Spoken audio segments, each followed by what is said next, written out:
Fox Sports. We are the Fourth. We are St. Louis.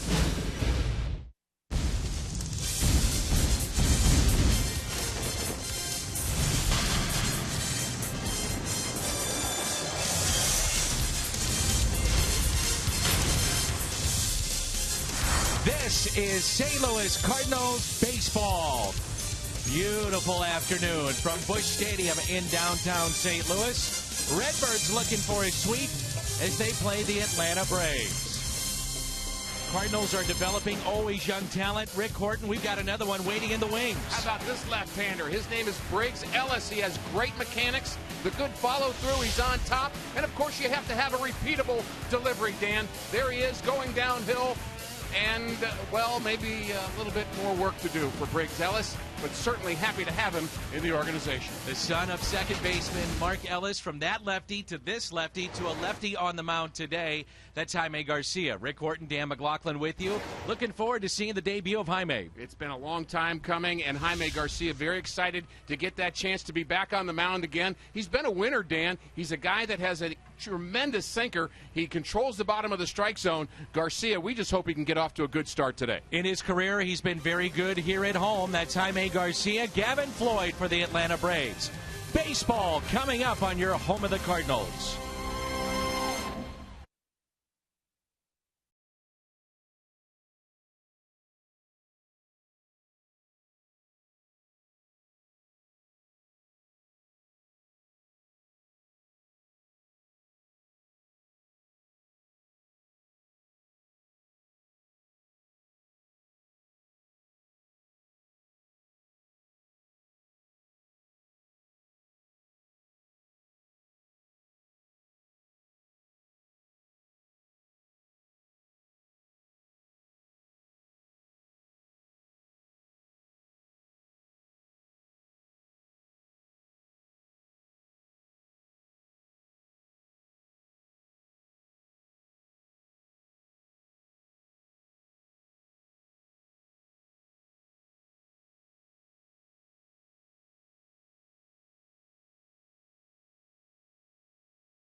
Baseball, it's the Cardinals and the Atlanta Braves as the Redbirds look for a sweep. Well, we've talked about Jaime Garcia. What about this Cardinals offense? It's starting to come together. And you like balance in your offense. And these numbers show throughout this homestand the Cardinals have gotten RBIs from multiple players. That's the way to win ball games. That's the way to start winning streaks. Jaime Garcia gets the call today. And Colton Wong will be at second base. It's his speed. It's his defense. That's why he's in the lineup. He's been fun to watch.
Cardinals baseball on Fox Sports Midwest is brought to you by Budweiser.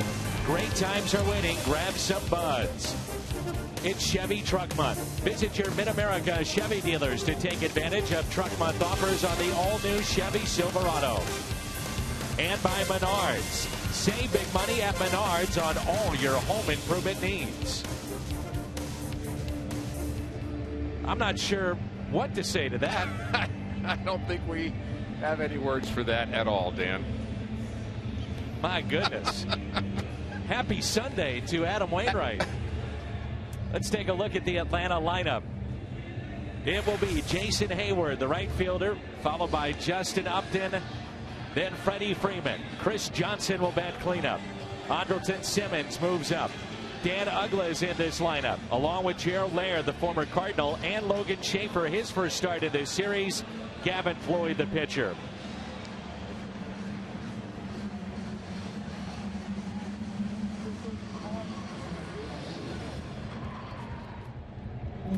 A look at our Kia starter, his season debut, Jaime Garcia. Exciting thing about Garcia is he's been a 13-game winner twice for the Cardinals, an ERA of 2.70 in 2010, so you know how big his upside can be. This could be a nice moment for the Cardinals to get that left-hander, that solid left-hander in the rotation. And the first pitch is popped up. Jaime back in the big leagues as the third baseman today, Matt Carpenter, gives it a look, and it's out of play. Mike Matheny telling us yesterday that 95 pitches would be the max, more than likely, for Jaime Garcia. So let's see how efficient he can be with 95. 6 innings would be great.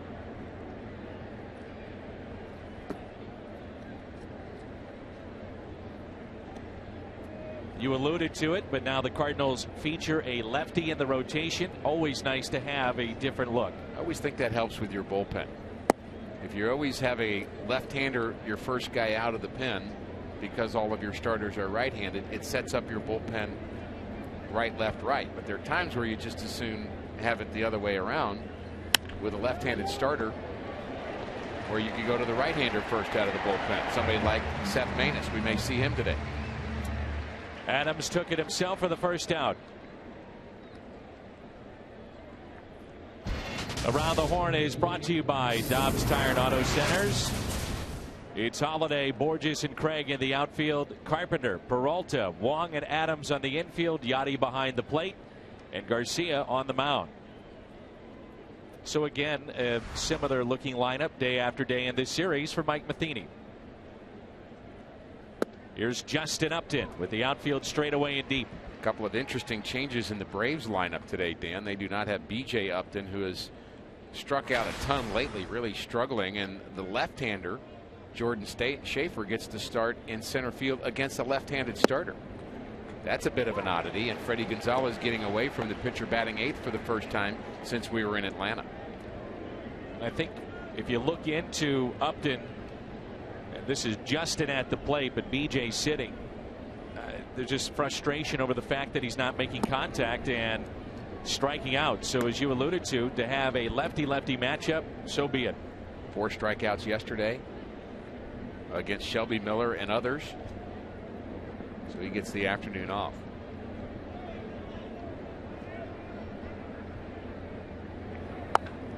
And that's pulled foul.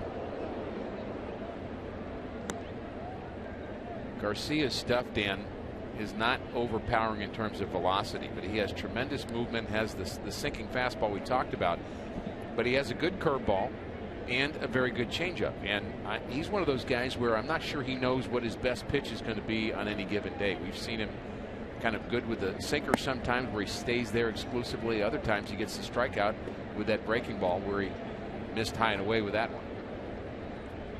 2 balls, 2 strikes, and a lot of strikeouts in the Atlanta lineup. Justin Upton with 52, but he does have 9 home runs.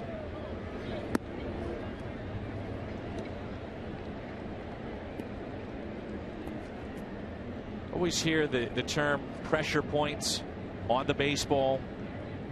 The fingers to make it move, to dart. Sometimes Garcia, it's like a wiffle ball up there, the way that he's able to move it in and out. And it's all about grips and pressure points. We've said this since Garcia came to the big leagues, and we said it because Chris Carpenter said it. He's got as good a stuff as anybody on this team. And his opinion was based on the fact that Garcia has this incredible movement that comes from his, I think, different delivery, but also the finger pressure you're talking about. Borges out in center. 2 hard hit balls, but nothing to show for it for the Atlanta Braves. Eric Cooper is the crew chief. He's calling balls and strikes. Chris Guccione at first, Sean Barber at second, and at third base it is Ron Kolpa. Think they're on alert today? I would say so. Frustrating couple of days really for both the Cardinals and the Atlanta Braves, as Borges and Matheny ejected in game 1. Freddie Gonzalez yesterday. Here's Freddie Freeman, average at .301, 7 home runs, and he's driven in 24. As Matt Adams is right on the line. And Freeman with a high fly ball into deep left center field. This ball is gone. An opposite field home run. His 8th of the season, 1-0 Atlanta. And the home run by Freddie Freeman.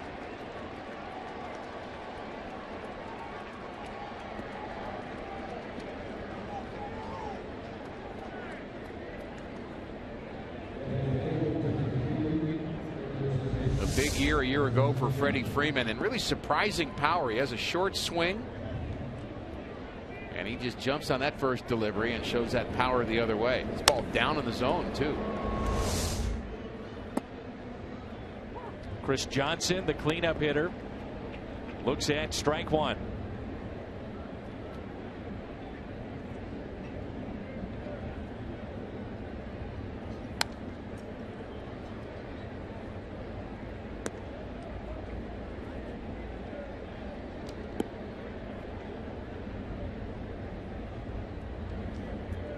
Braves have jumped out on top every game of this series.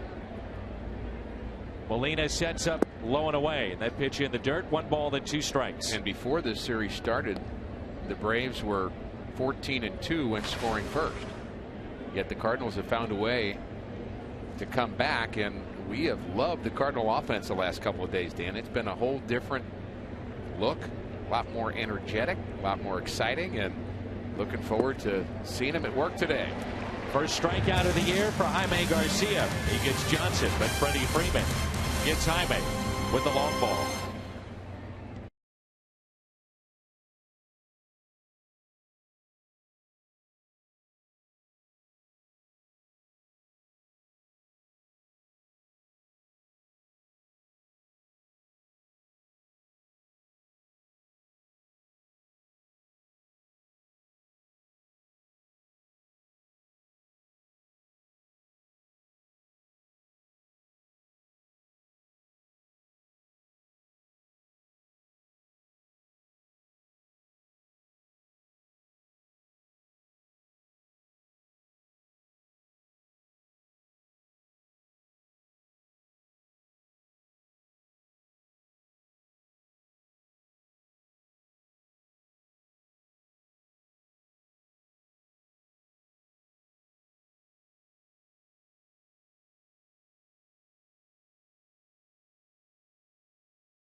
And contract and richest in Braves history. That was this offseason. They locked up a lot of their young players, and Freeman, an 8-year deal, as he hits his 8th home run and the first home run hit by either team in this series. Matt Carpenter will lead it off. Then Colton Wong and Matt Holliday. Craig, Molina, Adams, Peralta, Borges, and the pitcher Jaime Garcia. And it's another pitcher that has dealt with injury recently in Gavin Floyd. He'll go today for the Atlanta Braves. And we saw him in our visit through Dixie. That was on the 6th of May, his first start after returning from a year off with Tommy John surgery, and he pitched very well against the Cardinals that day. In fact, went 7 innings and gave up just 1 run, a couple of walks, and 5 strikeouts.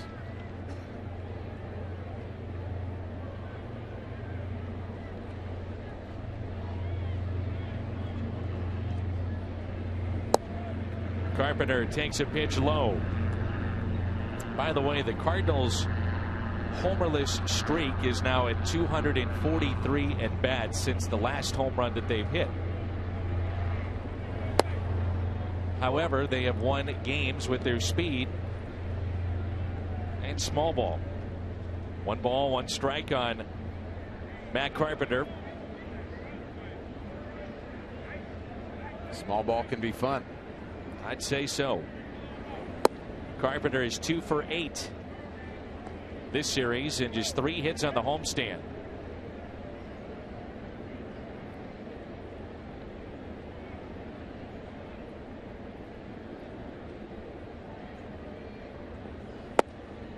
That's the thing about Carpenter. He can have 3 hits in a homestand and still be on base a lot because of all the walks that he's able to draw and make a difference in that regard. He has 25 walks this year. That's tied for 5th in the National League. 3-2.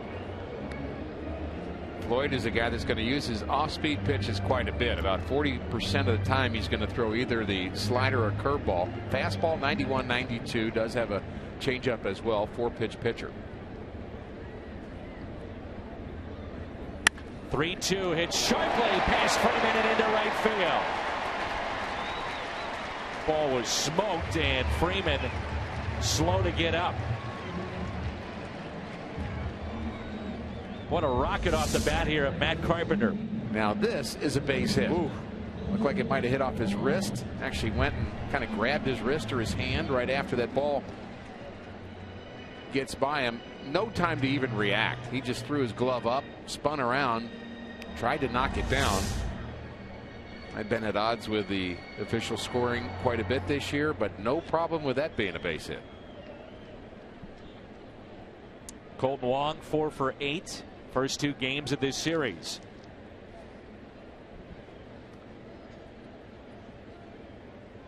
Two bunt singles yesterday, 2 hits on Friday. Scored 3 runs the last 2 games, so he has been a difference maker in this lineup.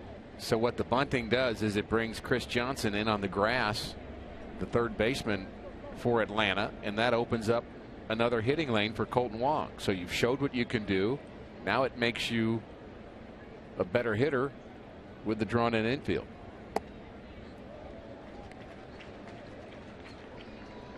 Two balls and no strikes. It's been Carpenter and Wong, the BJC Healthcare difference makers in this series. Setting the table.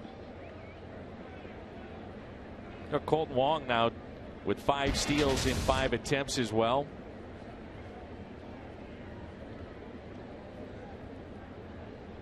The 2-0. Now 3-0. And when he went down, the club was very pleased with the attitude. Not just about shortening up his swing, but also taking the demotion well, going down there to say, hey, I've got to work on something, shorten up the swing, but also gain confidence, and he's done that. And he draws a walk.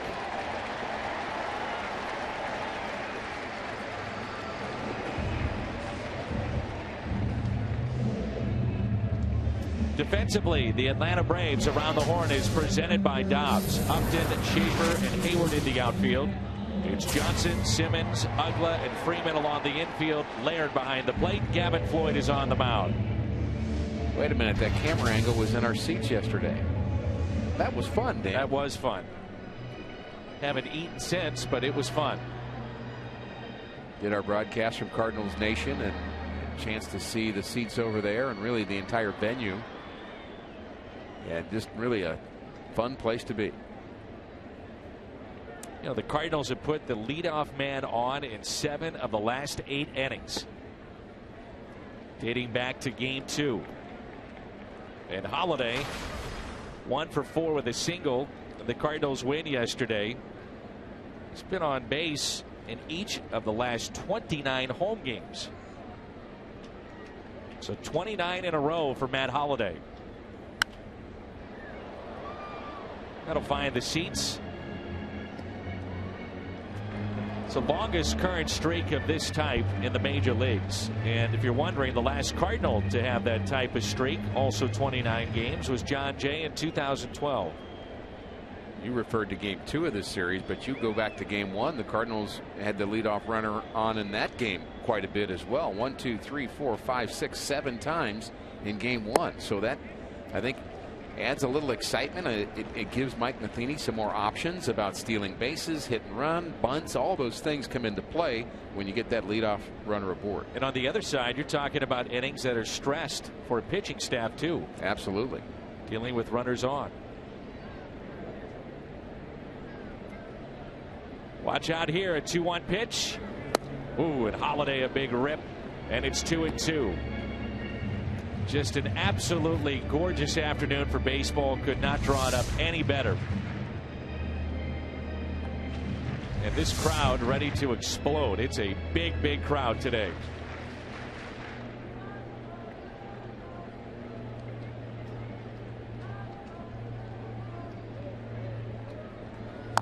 The 2-2 is hit back to Floyd. Runners advance to second and third. Didn't even think about going to third base.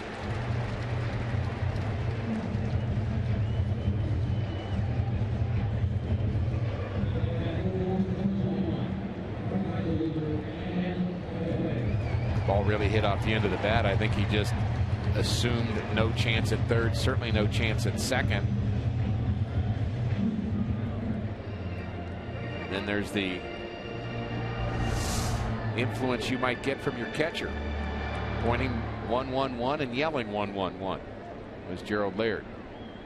But he can see the field better than the pitcher can, and he can see the jump off of second base that Matt Carpenter got. Runners at second and third for Alan Craig. That's hit out of play. He's picked it up. 4 hits in this series. What really stands out, 35 of his 58 total bases this year. So 60% have been in his last 16 games. Slowly that average is starting to rise. It's at 233. He's Alan Craig again.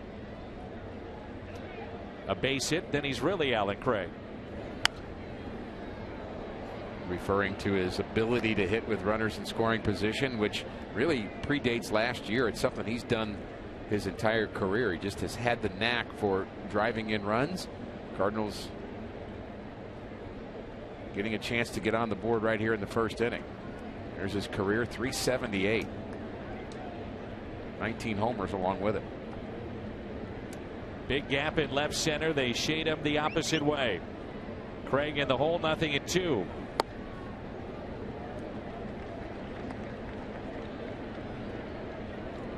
Cardinals as a team have hit the Atlanta Braves very well in the 5 games that these two teams have faced off.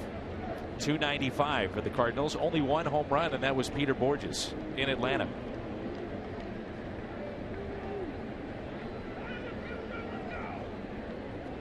Here's a 1-2. Craig waves at it, strikes out, wants to slam the bat, but doesn't. First strikeout for Gavin Floyd. Cardinals 4 wins in the 5 games head to head. Doubling up in the runs department. They pitch very well, and the strikeouts just 12 for the Cardinals. How about that? Put the ball in play, make contact, things happen. We saw that with the bunt yesterday. 4 successful bunt hits in 1 game. We started keeping a record of that back in 1974. First time for the Cardinals to do it. The high fly ball lifted into right. Hayward on the track and makes the catch. Boy, the Cardinals waste a great opportunity here in the first.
Sports Midwest Live inside Ballpark Village. Cardinals trailing 1-0. Top of the second rolls in. And let's check in with Jim Hayes. Jimmy. Hey, Dan, good news for Jason Mott. He told me before the game that he will be activated on Tuesday. Wanted to do some last-second throwing today. Did that just to make sure everything was okay. As you guys know, he's coming off Tommy John surgery. He had rehabbed at Springfield and Memphis. Is now ready to go. He says the arm feels great and he can't wait to get back. As for Joe Kelly, he's on the DL with a left hamstring strain. He says it's improving. Hasn't been cleared to throw off the mound yet. Still no timetable for his return. He was kind enough to hold the monitor for us on the pregame show as I interviewed Michael Wacha. So, Dan, I take that as a good sign for Joe Kelly. You ever get worried, as Simmons is the hitter, that when you're messing around with these guys, one of them may get hurt, and then it's going to be all on your shoulders, Jimmy? You know, Dan, I hadn't thought about that, but right now I'm riddled with self-doubt. Thank you for that. Excellent. That was my goal. I was thinking, Jim, you have big shoulders. Don't worry. No worries. Jim, when you look at Jason Mott as Simmons hits it to third and Carpenter makes the play. Back-to-back games, if he is indeed activated, like you say, on Tuesday night. Back-to-back games, is that the final hurdle just to make sure that he be able to do that? Well, he's done that in his minor league rehab. He also threw 2 innings. He threw him back-to-back nights. He's passed all the tests. Mike Matheny's saying he's not going to say what Jason Mott's role will be. Mike's saying that he just wants to get him in the game first and take it from there and just see how Jason Mott's doing and how he's feeling. But they're glad to have another weapon back. Here's Dan Uggla. For fans that maybe have not heard your reports over the weekend, how about the velocity for Jason Mott? It was between 92 and 95, 96 during his rehab outings. He said he's fine with the velocity. Mike Matheny said he was fine with that, and they expect it might jump a little bit. You know, the more he pitches and the stronger that arm gets. But so far through his rehab, Mott says he's recovered very well, and he's excited about how good the arm feels, Dan. 1 ball, 1 strike here on Uggla. And a final question, Jimmy. So the next hurdle for Joe Kelly is to get on the mound and start throwing. Any timetable on that whatsoever? Dan, there's really no timetable. He had a setback in Chicago, and this is the first injury of any kind he's ever had as an athlete, so it's new territory for him. So he's just doing what they asked. They're being very careful. Did some light throwing, and they're going to take it day by day. But no timetable as to when he'll be cleared to do any throwing off the mound, and certainly no timetable for his return right now. All right, good stuff. Thank you, Jim. 2 balls, 2 strikes on Uggla. That's it out of play. Cardinals really missed Joe Kelly in my mind. He was giving some solid innings and really a quality start every time out for Joe Kelly, and kind of a shame that he's not back now. But as Jim mentioned, when you're injured for the very first time, you don't really know how you're going to recover, and you tend to want to do things too quickly, and I think the Cardinals trying to make sure he doesn't.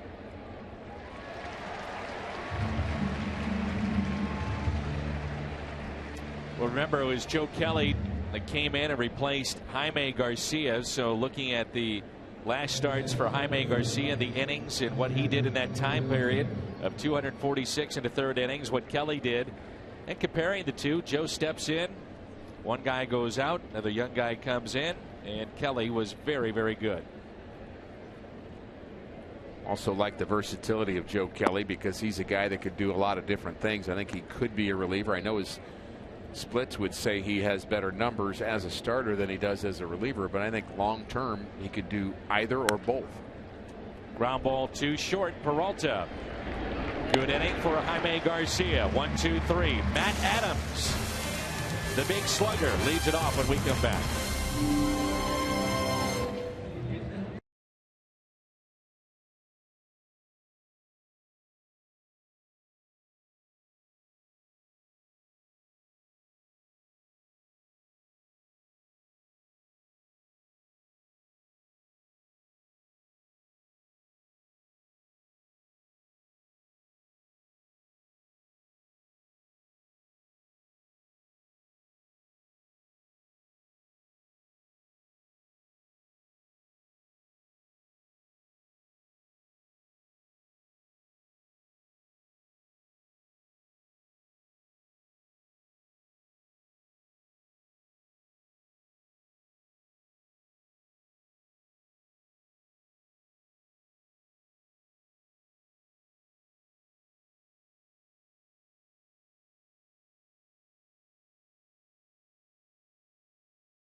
Freddie Freeman with the home run to make it 1-0 Atlanta. Bottom of the second rolls in. We turn to Rick Horton's Toyota keys to the game. Key number one is to keep the energy that we've seen the last couple of days, and most of that's come from speed, offense, timely hitting, and the Cardinals playing a brand of baseball. I think everybody's really liking this homestand. And as far as Jaime Garcia is concerned, keep the infielders busy. Everybody but Colton Wong with a chance for the first couple of innings, but when he's right, you're going to see an awful lot of ground balls. So Peralta and Carpenter, especially on the left side of the infield, need to be good today, and they need to be ready. The second triple of the season for Matt Adams yesterday. 14 doubles. He had a pair of those in game one. That's tied for 5th in the National League. Hits it the other way. That's slicing down the line and foul.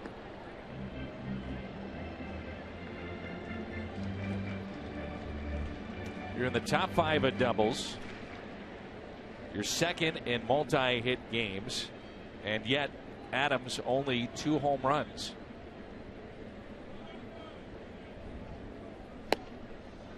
And just 12 RBIs as well. And Matt Adams, you tend to think of him, and we have seen him that way, at least last year we did, as a guy that was kind of just a big bopper, a big power hitter, a home runs, pull him into the Cardinals bullpen. We haven't seen as much of that.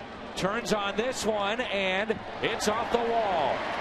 A long single for Adams. Played very nicely there by Hayward.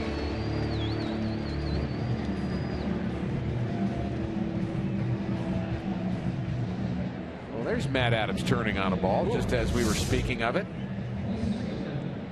Little cutter inside, and he dropped the bat head on it. Almost got it out of here, and I think he made the wise choice. Hayward has the best arm among the outfielders here, and he, again, we believe the best center fielder they have, but they have him in right field, with Upton getting a majority of the playing time at center.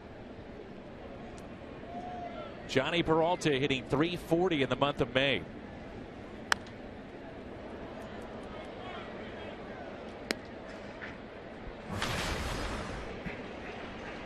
I think the guy doing the spray chart for Matt Adams has got his eraser out, just keeps kind of changing it, saying, pulling his hair out right now. No, wait a minute. Let's play him over here. No, let's play him over there. Put the shortstop on the second base side of the bag. Move the outfielders.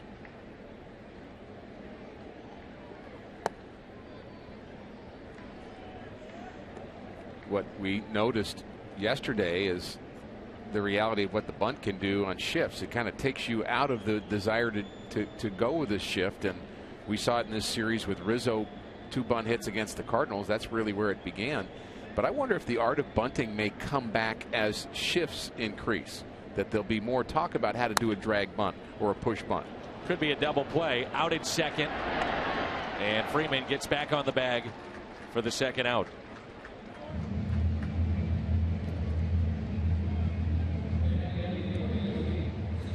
A 5-4-3 double play, and it brings in Peter Borges. Matt Adams with the solid base hit to right. In sync. There he is on first base. There Hayward is with the baseball, and I think a wise decision by Matt Adams not to test it. And Borges hits it in the air down the right field line. Hayward is over and out of room. To follow up your point about bunts, I also think because power pitching is such a big part of the game, you're not seeing as many home runs clearly with PEDs hopefully out of the game, that speed and manufacturing offense becomes more prominent. Well, and the bunt's part of that. I mean, it's running, and that you need to have some speed to bunt effectively. And the Cardinals guys yesterday that had the 4 bunts were Borges and Wong, the guys that not only are they the guys that are going to steal bases and you're going to hit and run with, but they're the guys that can be, I would say, dangerous bunters, but effective bunters, because they don't have to have the perfect bunt every time. Just get it down, as Borges did actually twice. Just got the bunt down and turned it into a base hit with his blinding speed. His average at .229. Couple of hits in this series. 2 for 5. The 1-2. 2-2.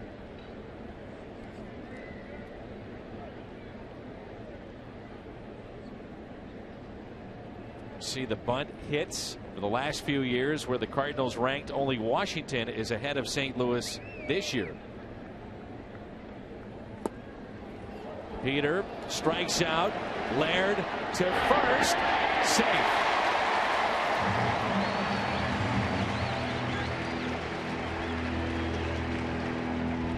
You can work on bunt hits and you can work on strikeouts where you get to first base on a pass ball too. I don't know how you work on that, but that's what happened. Borges, the swing and the miss, gets away from Laird. Looks like he may have been crossed up on the pitch selection, and there's again the speed of Borges. And every time he gets on, we recognize that it's a potential double. I'd like to see him even a little more aggressive, although with the pitcher at the plate, you would think he might not be going with 2 outs. Short lead at first. Jaime Garcia. Ground ball, base hit into left. Jaime back in the big leagues and picks up a hit.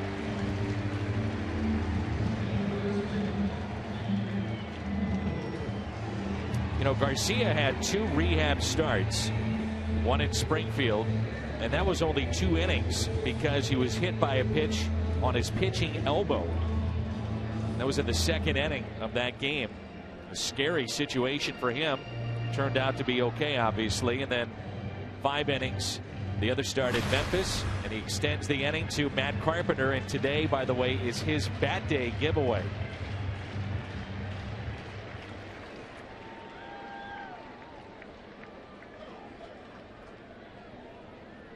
Single to right, first time up. 2 on, 2 outs.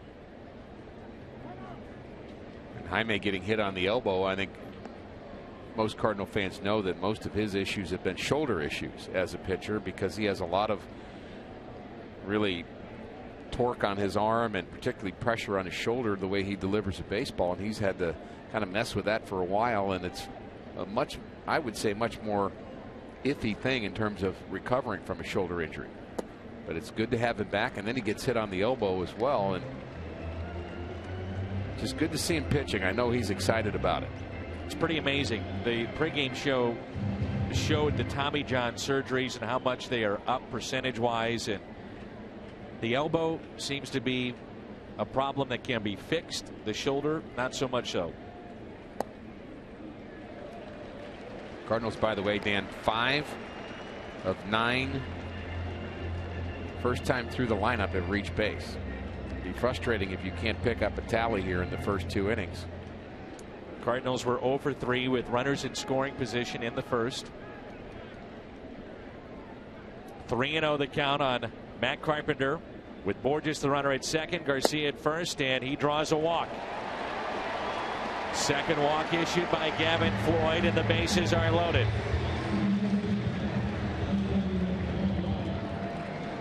The inning continues because of a pass ball on a strikeout. Then Garcia, base hit into left. The walk of Matt Carpenter, and a chance here for Colton Wong. He walked his first time up. Roger McDowell, longtime pitching coach with the Atlanta Braves, visiting with Gavin Floyd.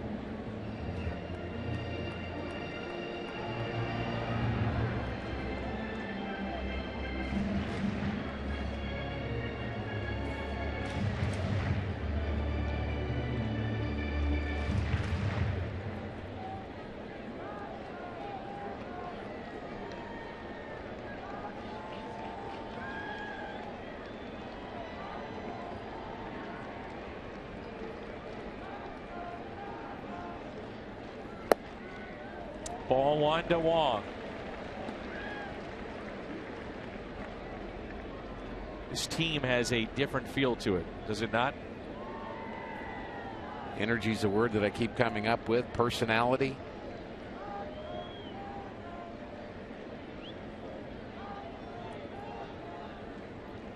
The 1-0.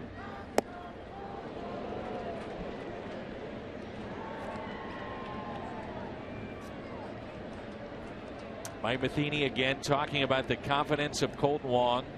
You and I have noticed a shorter swing since he's come back. I like the word you used earlier when you said that he had to make sure his attitude was right. Attitude can mean a lot of things. It's not necessarily not being disgruntled. It's also being confident. That's part of the attitude you have to bring to the plate every day. This is a tough league. It's a tough job. And if you doubt, people will literally see it in your eyes and in your mannerisms. And I think we've certainly caught glimpses of that in Kolten Wong at this level, where he's kind of been a little tentative, unsure, and he needs to walk up to the plate and act not arrogant, but like he's a big leaguer and belongs here. And you're not going to get me out.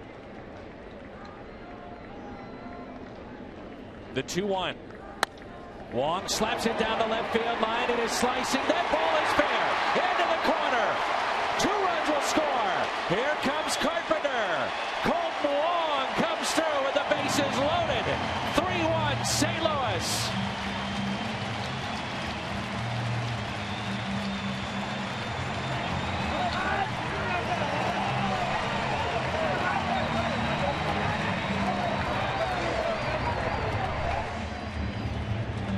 You want a little attitude, you want a little energy, he supplies both. His pitch up and away somehow keeps it fair into the corner. Scoring 3.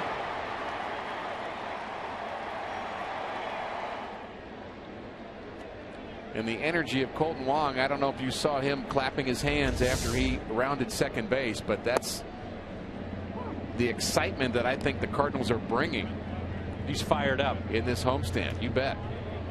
He met with the media after the game yesterday and basically said what you were just saying a moment ago.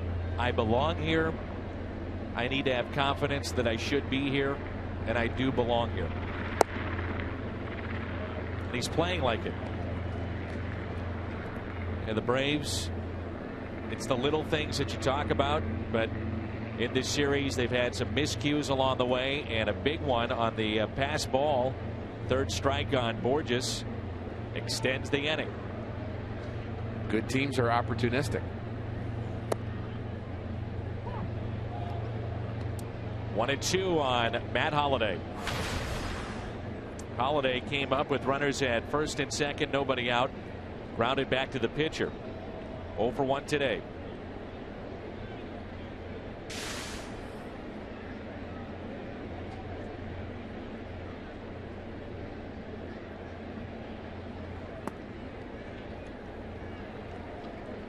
You know, Dan, we've talked about it, but the Braves are a little, I would say they're similar to the Cardinals right now.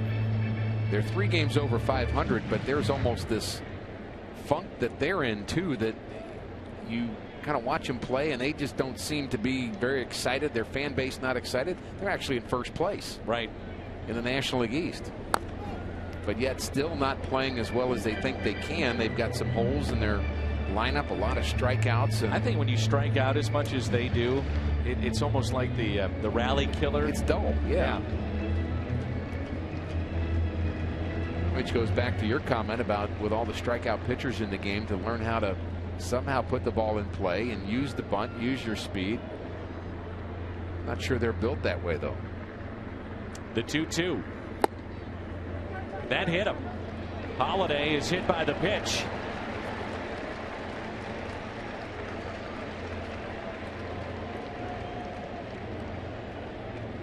We could hear Eric Cooper say, "I heard it hit him." Pick that up on our mics. One thing the pitcher has to deal with when you try to come inside, sometimes the player not flinching very much, you end up getting a hit by pitch, and it's very frustrating from a pitcher's point of view. So again, it's Craig with 2 runners on. He had second and third, 1 out, and struck out back in the first. Gavin Floyd has struck out 2. He has walked 2. And the Cardinals have 4 base hits.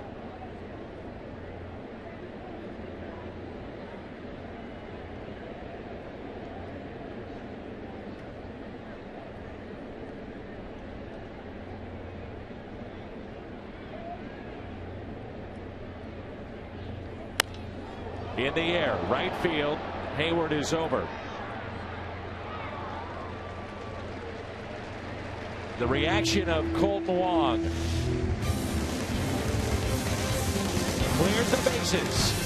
St. Louis on top.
(3-1) St. Louis as we take a look at Rick's radar. One of the things on my mind is the double switching. I've noticed a couple of times during this homestand, and we'll be watching that as the season unfolds. I think there are times where managers will double switch when maybe they don't have to.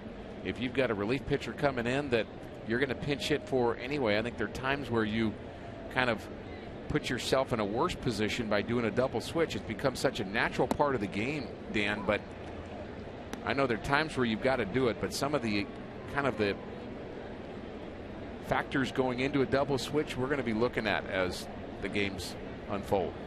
Mike Matheny loves to double switch.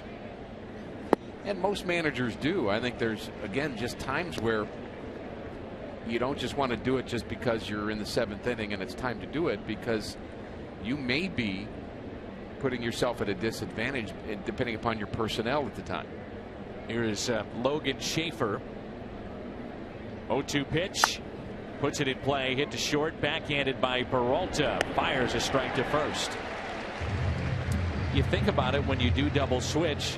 Sometimes you'll double switch, let's say a Matt Holliday, or as in the case the other night, a Matt Adams, and your team at the time has a lead. You go into extra innings. That spot comes back up. And if you don't need to double switch, you eliminate that big bat potentially to help you win a game, and that's where it really can get you backed up in a corner, so to speak, from a manager's perspective. And you always start with the double switch thinking, I want to look at the guy who made the last out, or maybe the guy before that, so I can kind of buy some time before that pitcher spot gets up again, and that's really what you're doing.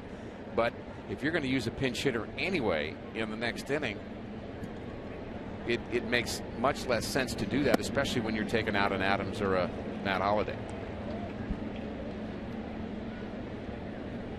Gavin Floyd at the plate, 0-2.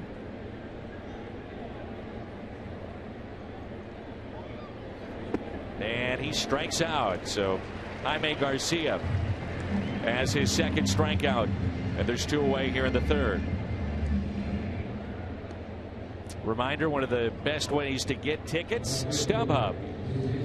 Earn 2% back in fan rewards. Home or road, StubHub. Jason Hayward grounded out first time up.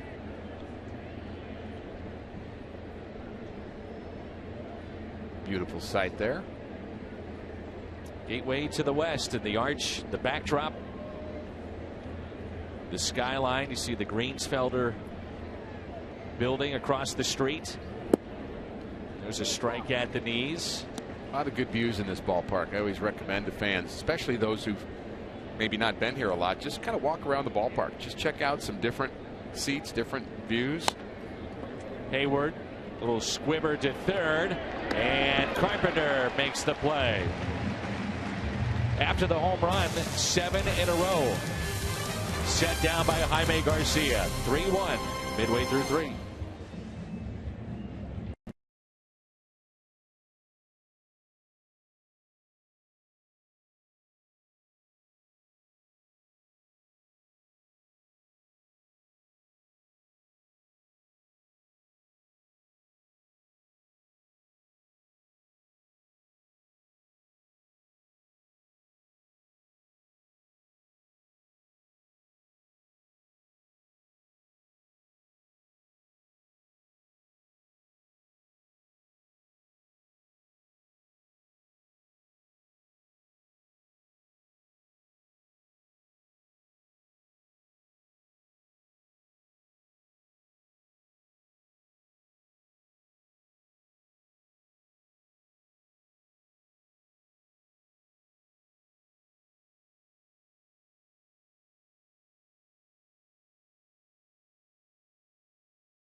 STL fan photo, and this is brought to you by AT&T.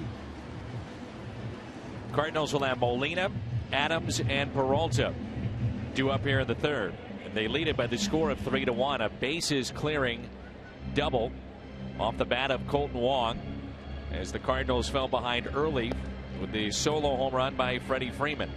Table setters have done it again. Carpenter and Wong have been on base all 4 times against Gavin Floyd.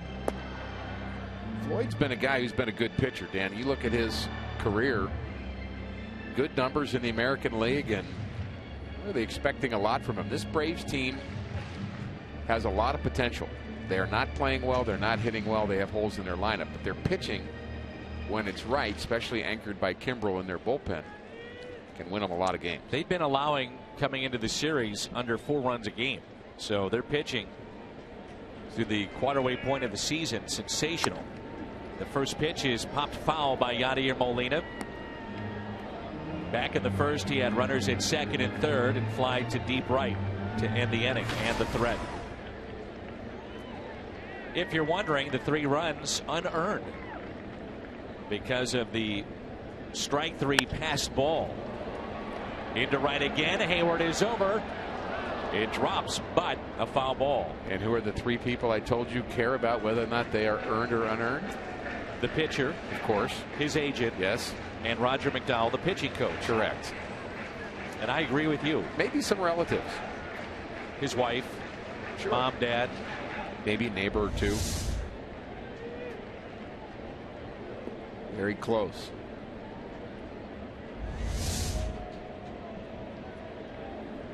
Nothing at 2, the count on Yadier Molina.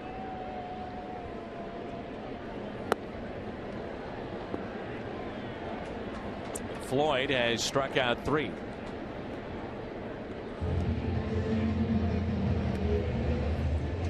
It will not get much easier for the Atlanta Braves. They have a stretch of games. Next 30 to 40 games. It is tough. They've got Milwaukee starting tomorrow, but their quote-unquote natural rival is the Boston Red Sox, so they've got a pair of series with them. Colorado.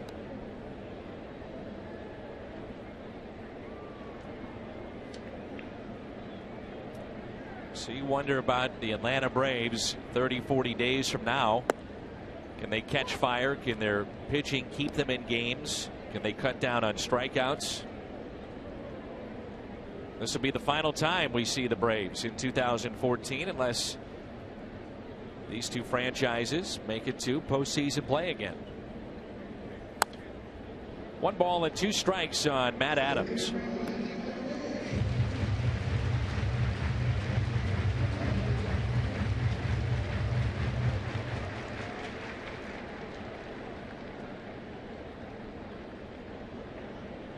Cardinals start play 4 games back of Milwaukee.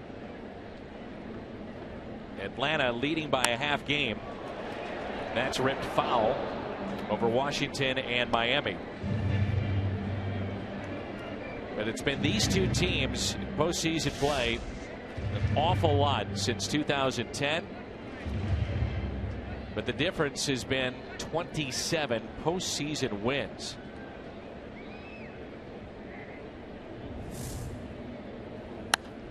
You get there and anything can happen. Cliche, but so true, especially now when you mix in a wild card game just to play in a series. Then after that, you go to the championship of your league and then the World Series. The Braves run under Bobby Cox was pretty tremendous. 1.14 straight division titles. But what they remember is, what did you do in October?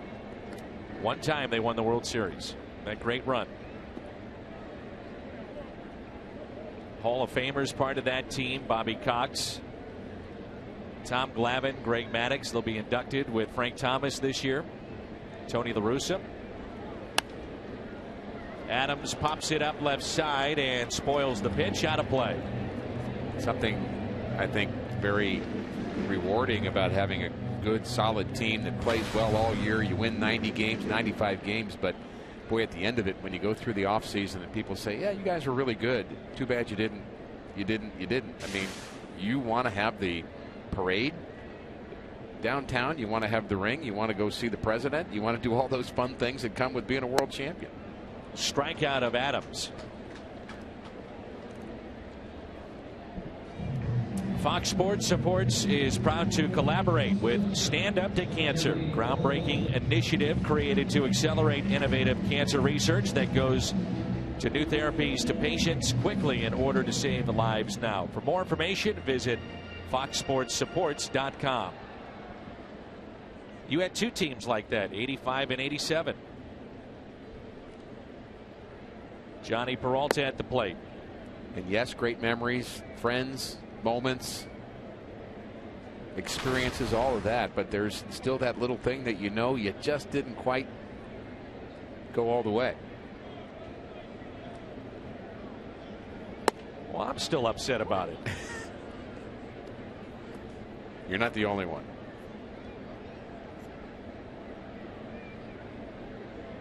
And I'm not kidding.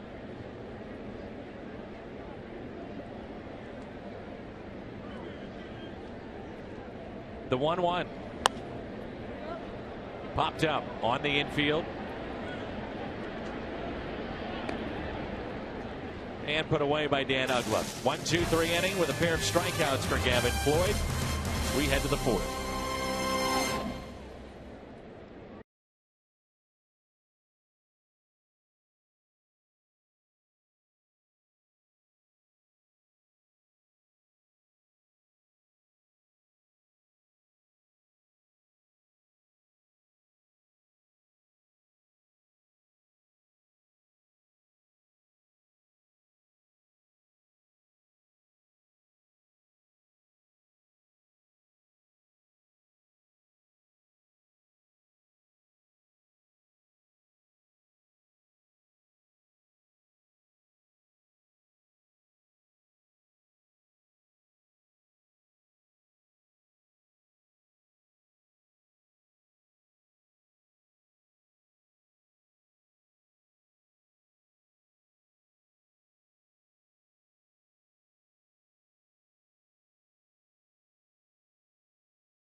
Fox Sports Midwest is brought to you by AT&T. Watch live TV on your device virtually anywhere with AT&T Uverse, mobilizing your world.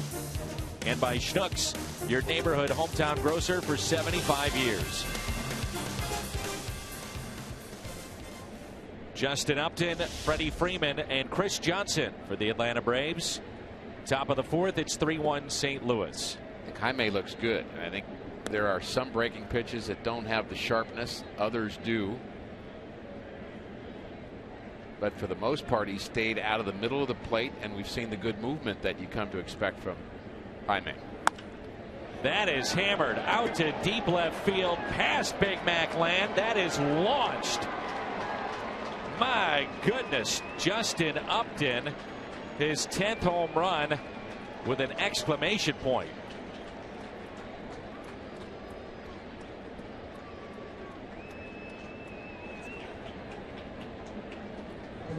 We've seen him as an all or nothing hitter, and he was all right there. Man, oh man. This one down and in, meant to be down and away, misses location, just pulls across the zone. See Yadi's glove gliding across from behind home plate as he was expecting that ball down away, and it didn't sink. It just kind of rode in. 2 solo shots. Better than walking guys. Lead is cut to 3-2. Here's Freddie Freeman. Homered in the first and now hit by a pitch. This is where you have to keep your eye on Jaime Garcia. The long home run. Now he hits a man, and it brings in Johnson. That's one of the longest home runs I think we've seen at this ballpark off the bat of Upton. Jaime gets him good here right in the middle of the back.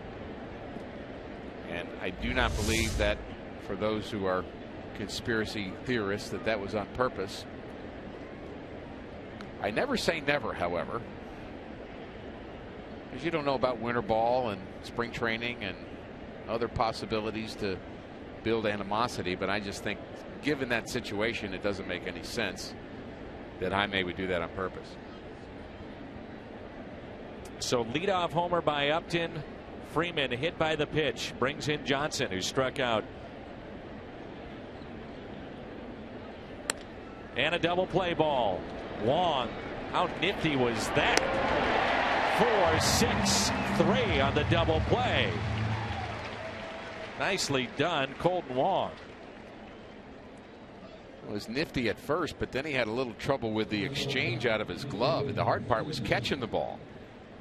And once Colton catches this hot shot, nicely spins, then a little bit of a double pump there, but you're better off getting the accurate throw. You know the ball was hit hard. There's no reason to rush.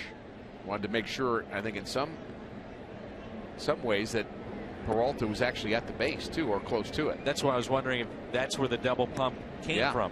Now, he did struggle getting the ball out of the glove yesterday on a double play, but all was fine as he was able to get it over to Adams. Made a good play on a stretch on the double play as he turned it. 2 balls and no strikes on Simmons, the shortstop of the Atlanta Braves.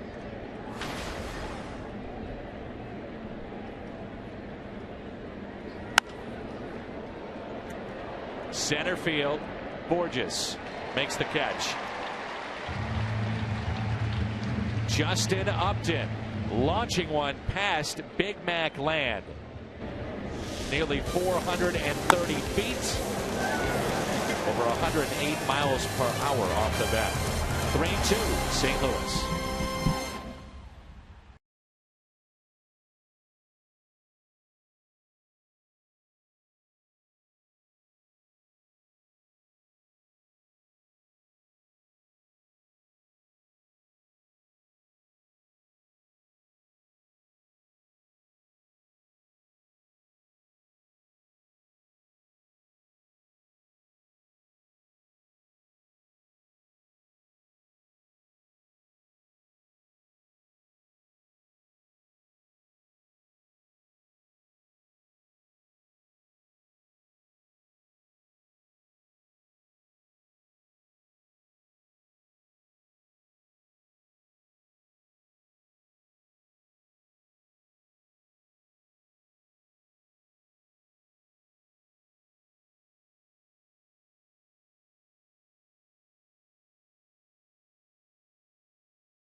TV Premium.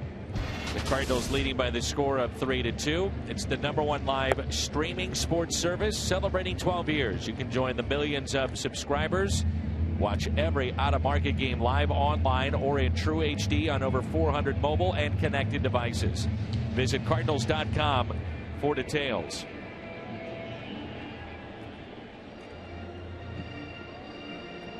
It is gorgeous here in St. Louis. What a day for baseball. Glad that you're with us. Jim Hayes, Rick Horton, Dan McLaughlin with you, our entire Fox Sports Midwest crew.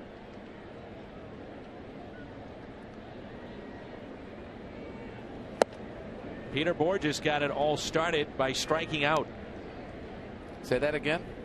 He got it all started by striking out.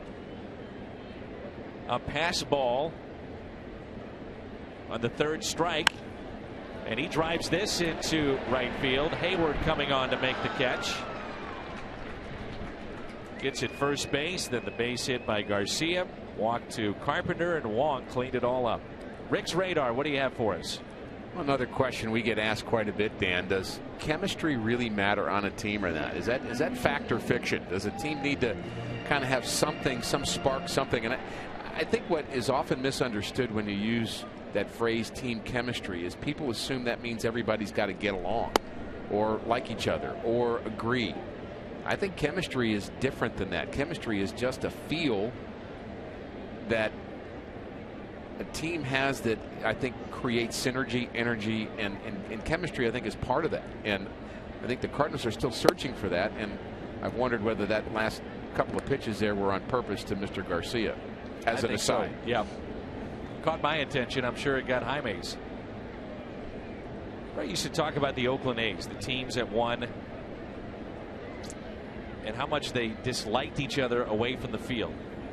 And now Garcia is hit by the pitch, and I think we've got our answer.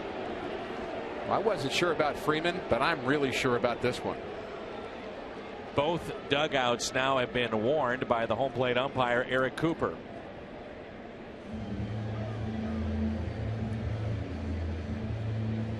So Garcia on base for the second time today, and that's the second Cardinal that's been hit. Well, he missed it twice, and he wasn't going to miss him again. On the first pitch of the at-bat, it was up a little in, and I thought, okay, the message has been sent, especially with Garcia at the plate. Then the next one was in. And then they had more to say. And then the message was sent on the third pitch. Sometimes you have to hit resend because you're not sure whether it's in the inbox or not. Yeah. Bad connection. Well, you're still on dial-up. That's amazing. Time is called, and Carpenter's at the plate, on base twice with a walk, a run scored, and a single to right field. Garcia is the runner at first. One down. Cardinals leading 3-2 here in the fourth.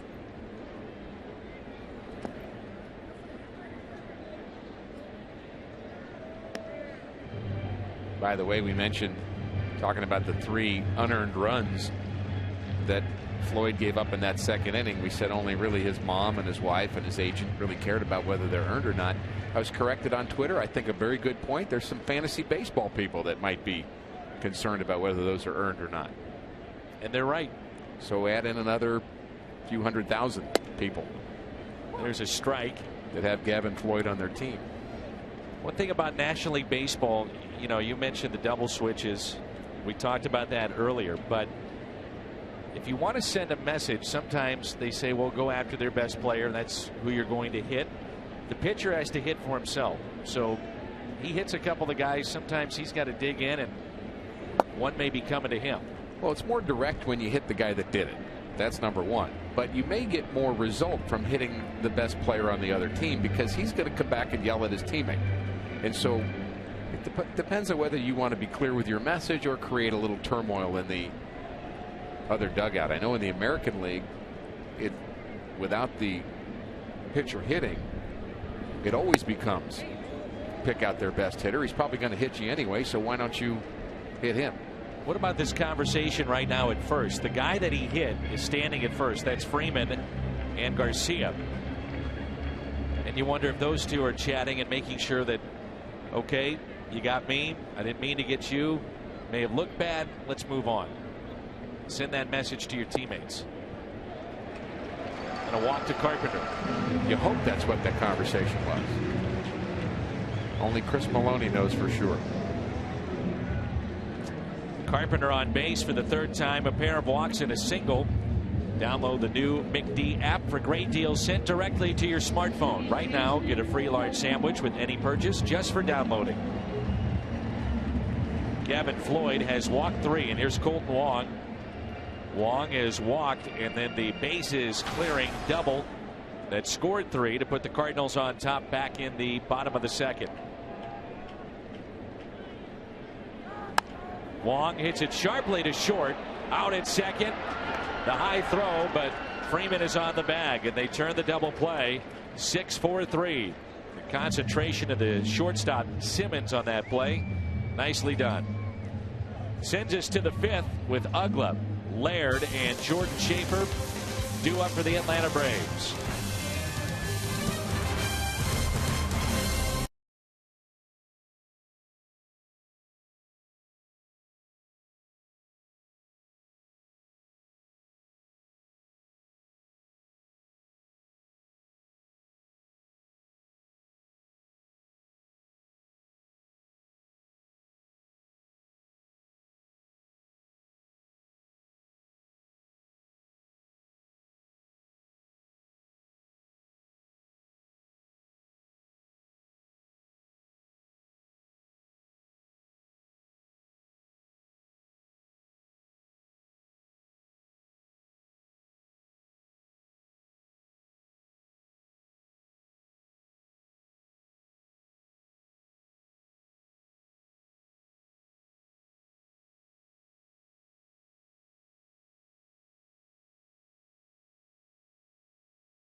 Matt Carpenter went in very hard at second base on Dan Ugla. And the idea is you're supposed to go straight to the bag, and you wonder just how much you can use that arm to kind of create a little contact. Now, he's supposed to go straight to the bag, and you try to make that look as well as natural as you can. But if you're really caught, Dan, in that situation, reaching out of your normal line to the base, the umpire can certainly call you out. Now, in that case, it was a double play anyway, but Matt Carpenter, very aggressive base running. 2 balls and no strikes. I thought it was very important that when Garcia came back, that the first start would be at home.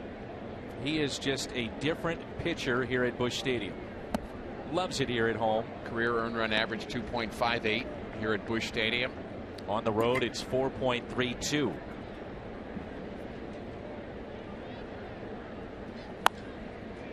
In the air out to left, and Holiday makes the catch on a liner off the bat of Dan Ugla.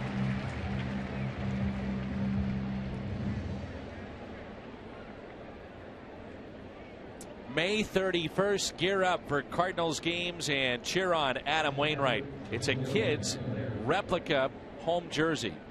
Adam's got it on right there. That is the kid's jersey. Didn't quite fit.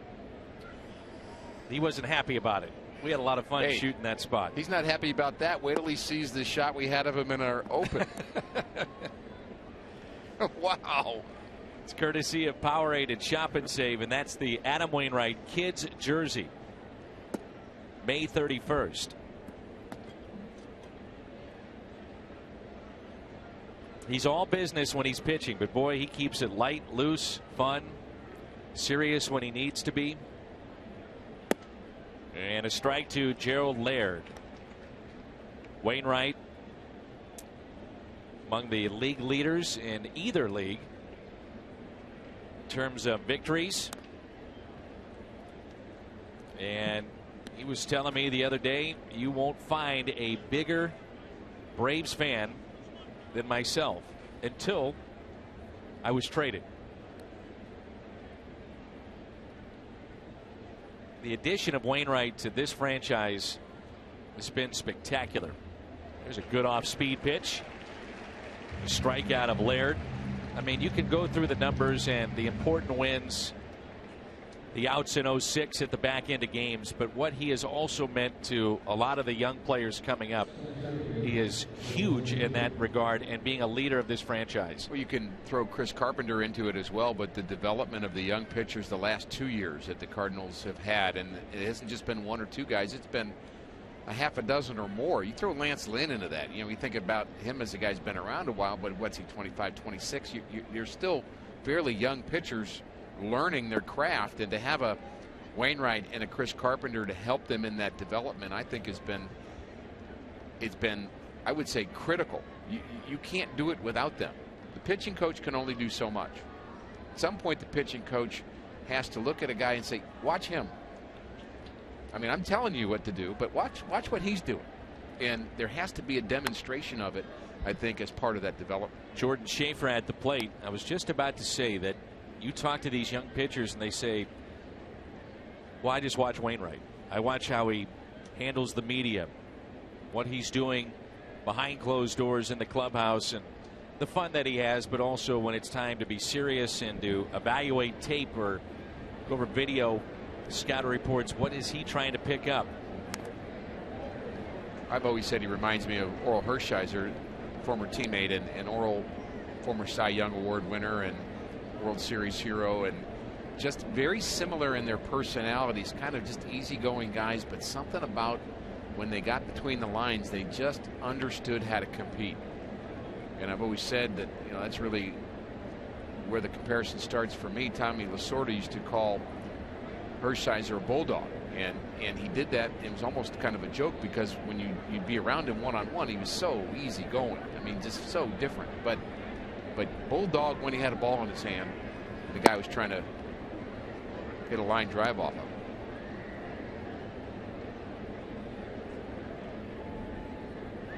One ball and two strikes.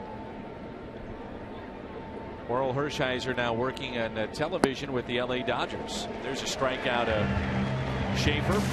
Back-to-back Ks for Garcia, and 4 this afternoon.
You know, anytime we can go deep in the game and give our starters, I guess our relievers, a little bit of a day off, it's nice, and I know they appreciate it. So, you know, that's our job, is just go deep and trying to give those guys a break back there. Walker and the importance of the starters going deep. Boy, it must be tough to get those seats down there. Now, do you know that lady in the white hat, Dan? You interviewed her a year ago. That's my mom. And you got to know somebody to get those seats. My daughter Jen, my wife Ann, my mom Marge, who they do know me. Where's Drew? Drew's to the right of them. He's hanging out. He's there next too. to Grandma. He is, but I'm just so thankful she's there and not sitting next to you being interviewed right now. Is kind of the point I was leading to. Well, the thing that I figured out was, now I understand why you may be a talkative fella, because we couldn't get her to be quiet. Holiday, a base hit out to left. When you asked her, what was Ricky like when he was a kid, I about died. You got a guilty conscience. It was awesome having her up here. Fun. Illini night coming up Friday, May 30th. Cardinals host the Giants. All fans purchasing the Illini night theme ticket receive an exclusive Illinois-themed Cardinals cap. Illini night coming up. Cardinals.com/theme, and that's a Friday night, May 30th. Nice job on those seats, by the way. You're an important guy. I don't know where to go with that. In my house, you mean? You're nodding with approval when I say you're an important guy. You're like, yep, I am, Dan. Unbelievable. Ego.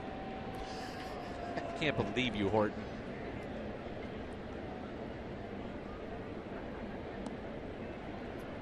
I think we should send Jim down there and make it 2 for 2.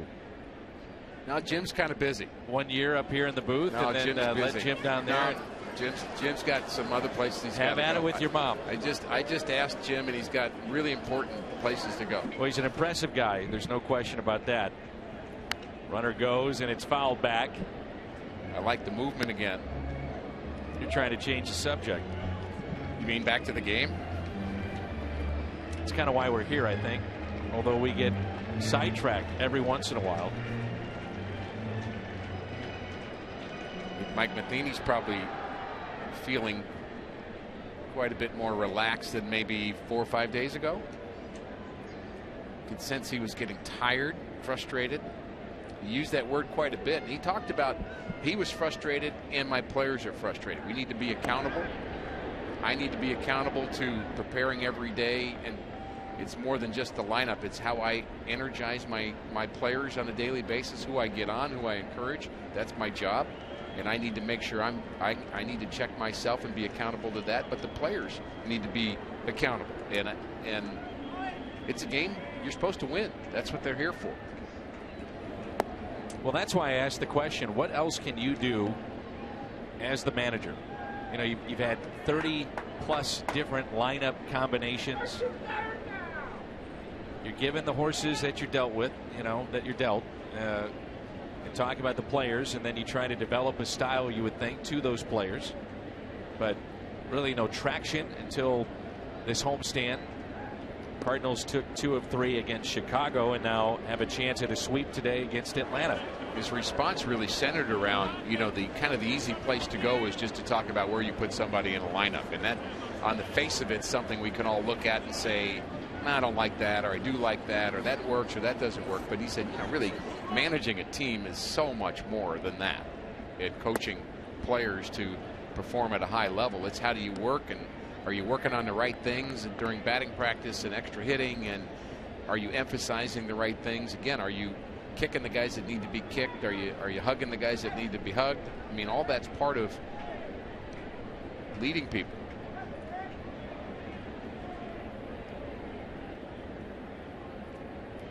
The 2-2.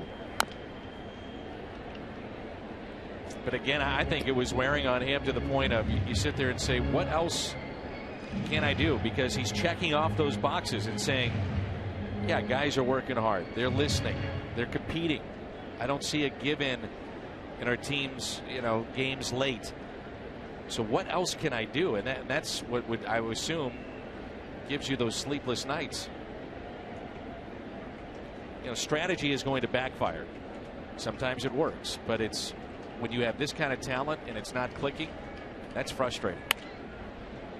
I tell this story all the time. I had a bad game in Montreal. I know that's hard for you to imagine that I had a bad game, Dan, but I did. And in the dugout the next day, Ozzie approached me and said, what was going on in that game yesterday? And I said, well, I did what best I could. I prepared for that guy. It just didn't work. And he goes, this isn't about trying here. You got to get it done. That'll wake you up, huh? And I heard him. I bet. And I agreed with him. Didn't like it.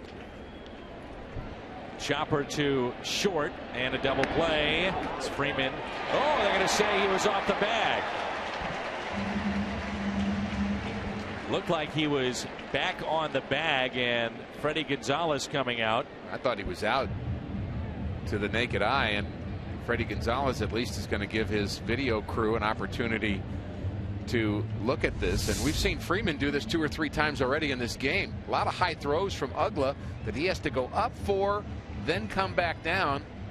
And if he actually touched the base, he's out, because he certainly came down in time. But did he actually touch the base or not?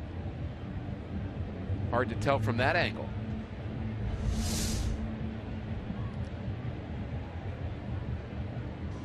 The thumbs down from Carlos Tosca, the bench coach for Atlanta.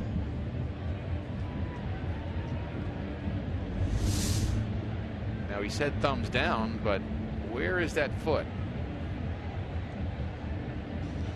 You can see him reach for it too, Freeman. And so that would lead you to believe that he wasn't on the bag. Could have sworn I saw Tosca say thumbs down, as if. Could be that the call is poor too. Thinking it the other way. Yep, thumbs down, bad call. Let's review it. Got to know what your thumbs mean. It's a complicated game, Dan.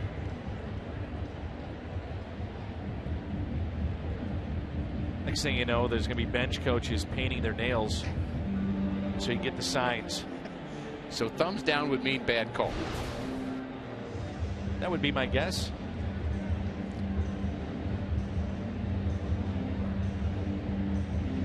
Braves have been about 50% on their challenges. I also wonder too if Freddie Gonzalez is saying, ask the home plate umpire for a little help on that too. He's got a view going up the line if he indeed saw the foot on the bag. Kind of interesting. So you're saying, I don't want to challenge this, but would you get help? And if the answer is no, then you challenge it. And that's my point.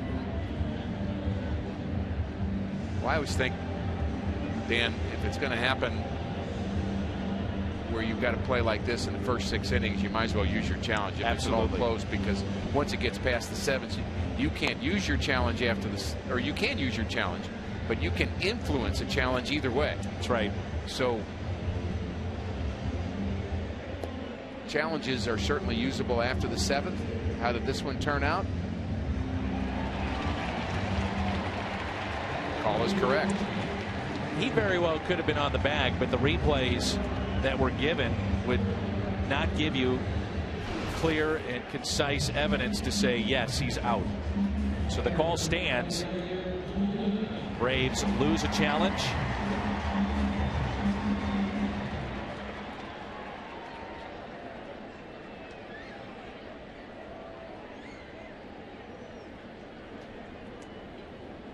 So the evidence not there to overturn it, and Molina hits it out to left, and that ball is trapped. Craig read it all the way. Safe at third. No hesitation from Alan Craig. No hesitation and no challenge for Freddie Gonzalez, but I don't think he would have used that there anyway. It looked like a clear trap in fast motion, but a nice play at least on the backhand. And ball is of course trapped. Good hands. Otherwise, that's a Cardinals run. Craig reads it, sees that it's trapped, sees the safe sign from the umpire at third base. That's Ron Kopa. And you have to be looking at all of those things when you're running the bases. Now it's Adams with one out. Remember, it was Adams that hit the liner to left yesterday that turned into a triple on a ball that Upton went for. Cardinals number 1.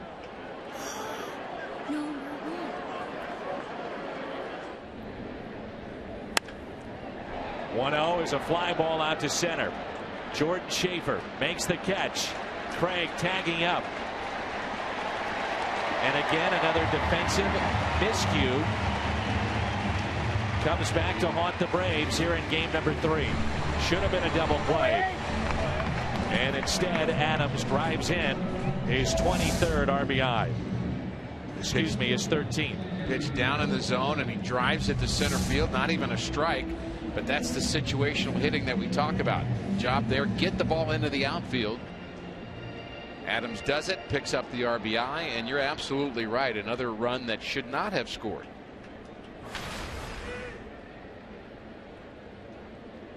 Peralta is 0 for 2, 5-4-3 double play in the second, and popped out to second.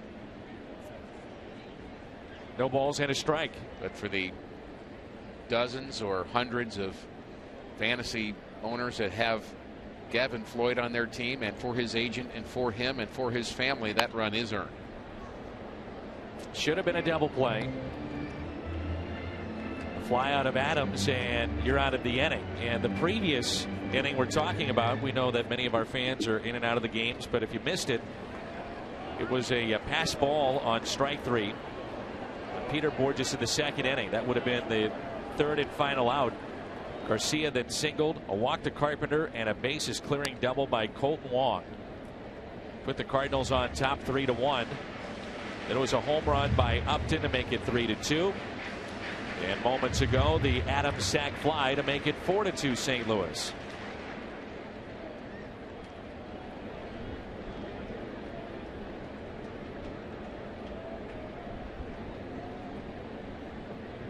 Runner goes. That's Molina, and a ground ball that's hit to third. How about starting Molina on an 0-2 pitch to Peralta? Johnny is 0 for 3. Molina the base hit, left stranded. The Cardinals have stranded 6. We head to the 6th.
Two with Arizona against Adam Wainwright. Our Budweiser What's on Tap. It's an off day tomorrow for the club, and back at it on Tuesday night.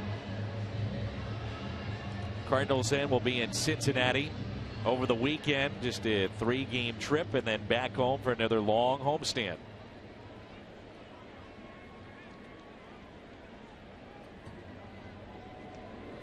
Gavin Floyd, and then the top of the lineup.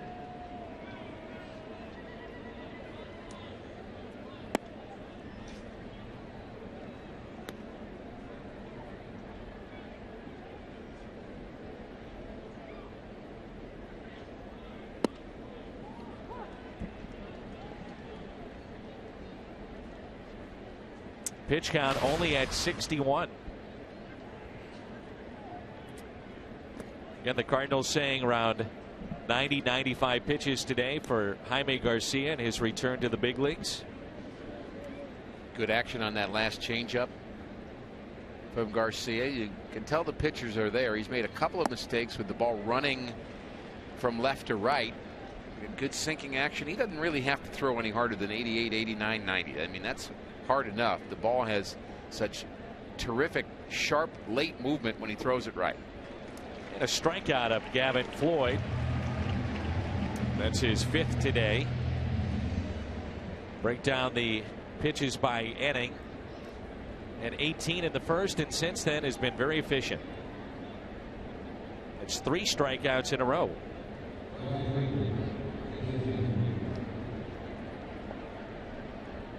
Brings in Jason Hayward. It's grounded out to first and also grounded to third.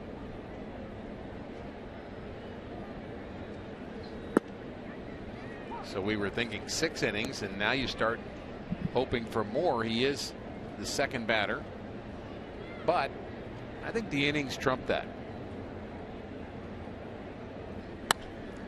Line drive out to left, and it drops in as Holiday kept it in front, and it's a single for Hayward.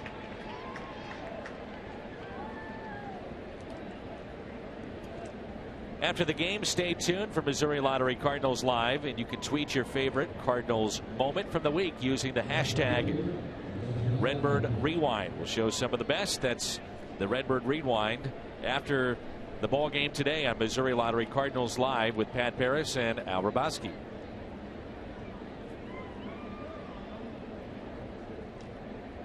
The Braves have 3 hits, and 2 of the 3 have been home runs. Now you're going 3rd time through the lineup, and let's see what Jaime's got.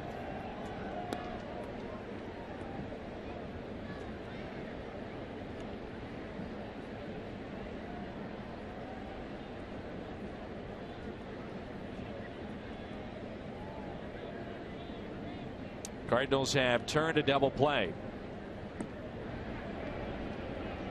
It was off the bat of Johnson in the 4th.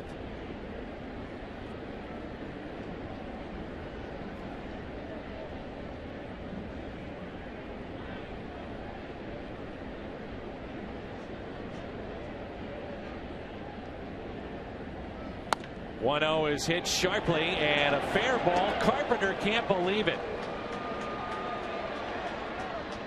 Throw into second base, not in time. Justin Upton with a double. And Carpenter right away put his hands up in the air as if to say, no way was that a fair ball. Mike Matheny's been asking his players to give him some feedback on what do you think. Wow. It goes over the bag. The shadow was over the bag. I don't think the baseball was. Unfortunately, that's a judgment call.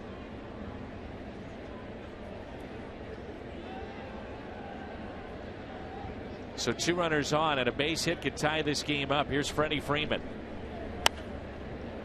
Popped up left side. That'll drop in the seats. And what does judgment call mean? Not reviewable.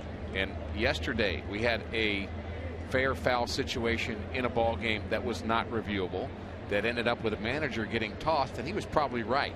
And I think had the truth really been revealed about that ball, I think that ball's foul as well. So it's the reality of the replay system not fully making everybody happy, because you're going to have some judgment calls that go against you that affect the outcome of the game. There's a base hit out to left. This game is tied. Freddie Freeman drives in 2. He's driven in 3 today, and it's 4-4.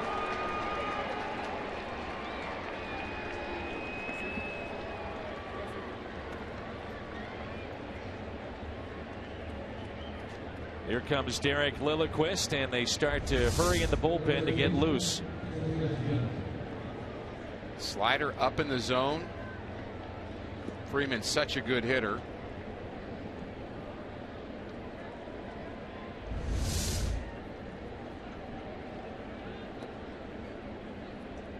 I think the Cardinals, they've gotten the short end of the stick on that ground ball past third, and that really changes the entire inning. Obviously, you get a double, you get second and third, you're facing Freeman. And I don't believe the Braves got a very good break yesterday. That was a bunt play that looked to be a foul ball.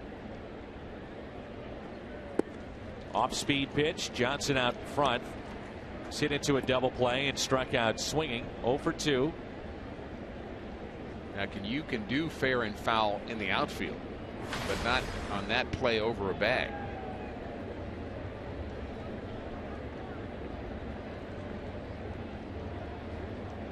The 0-1. Johnson, double play ball. Out at second, out at first. It's a double play. Second time he's done that this afternoon.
Cardinals baseball is brought to you by Jack in the Box. Head to Jack in the Box and try the new Jack's Blazing Chicken Sandwich. It's Jack's hottest sandwich yet.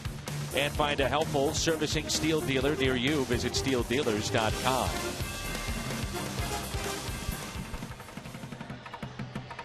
Middle of the sixth, the Braves have tied it in the top of the sixth, and we're going to take a look at the Arizona Diamondbacks, a team that the Cardinals will be facing here next week, and a lot of changes, Dan, with those Diamondbacks. Well, yesterday, franchise record for them. They blew out the LA Dodgers. Paul Goldschmidt, so fans have a chance to see an MVP candidate beginning on Tuesday night. 2 home runs, 2 doubles. He had 6 RBIs. That man is now basically running the Diamondbacks. He is the man that oversees all baseball operations. That's Tony La Russa. That includes their GM Kevin Towers. That includes the manager Kirk Gibson. How about that for Tony La Russa?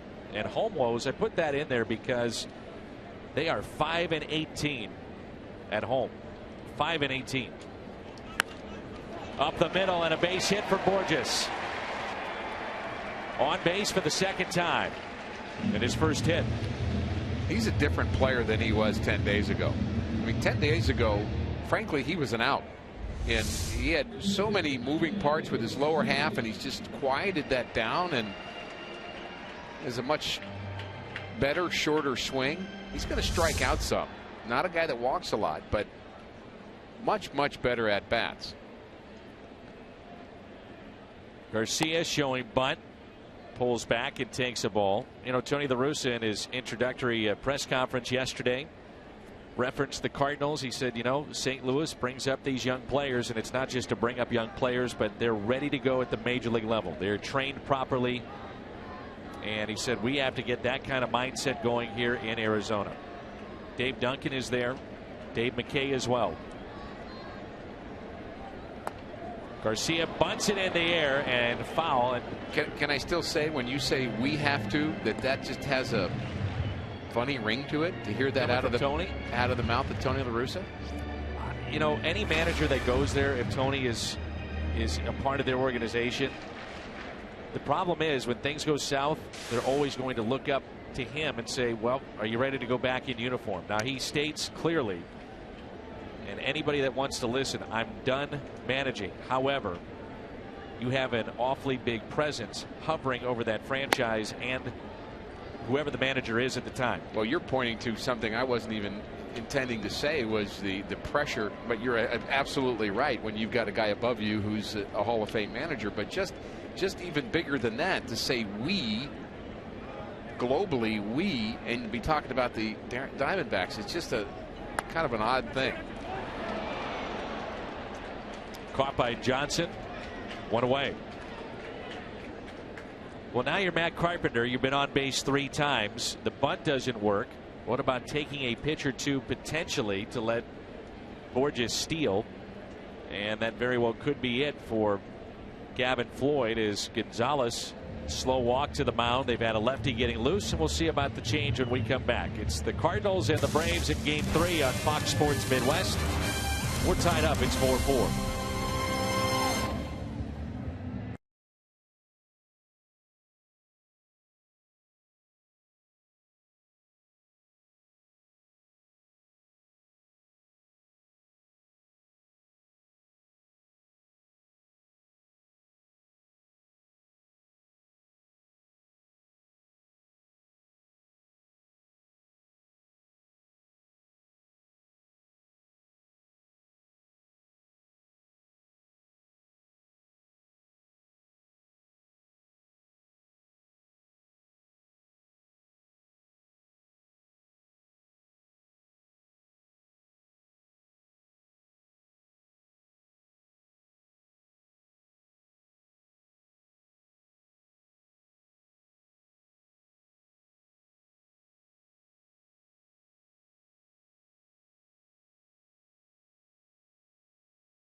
For every Cardinals win this past week, fans will save $3 off pavilion level tickets for the Royals series June 2nd and 3rd, and the Mets series June 16th, 17th, and 18th. And with a win today, this will lead to a discount as high as $15. So we're edging closer to $1 tickets. For more details, visit Cardinals.com/win. Alex Wood is our Chevy call to the pen. Got called to the big leagues a year ago after just a year and a half in the minor leagues. And Wood pitched very well for the Braves, has been used as both a starter and a reliever, and he finds himself in the bullpen. Kind of an interesting delivery, kind of awkward almost. And we'll see how good he is at holding runners at first base, because the Cardinals certainly in the stolen base mindset with Jaime Garcia not able to get the bunt down.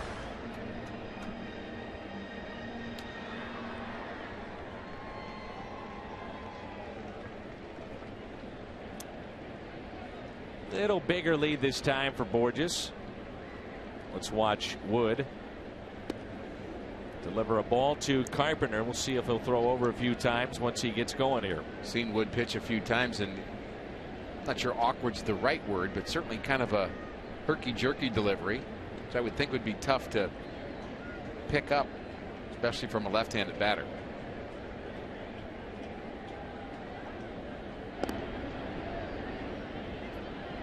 Gavin Floyd really surprised the Braves with his first timeout against St. Louis, went deep into the game, and here today Floyd with the 3 walks allowed, 7 hits, and with back-to-back lefties due up for St. Louis, they make the move now.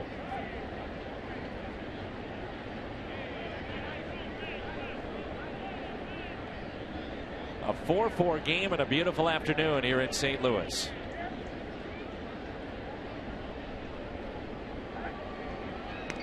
Something also true about a player coming off a rehab that hasn't pitched for a while. You get out there that first day, you have the adrenaline pumping. Of course, Jaime Garcia will have that kind of feel today. Just feels great. But then 2 or 3 starts down the road, you start to wonder, boy, do I have the stamina to keep this up every 5th day?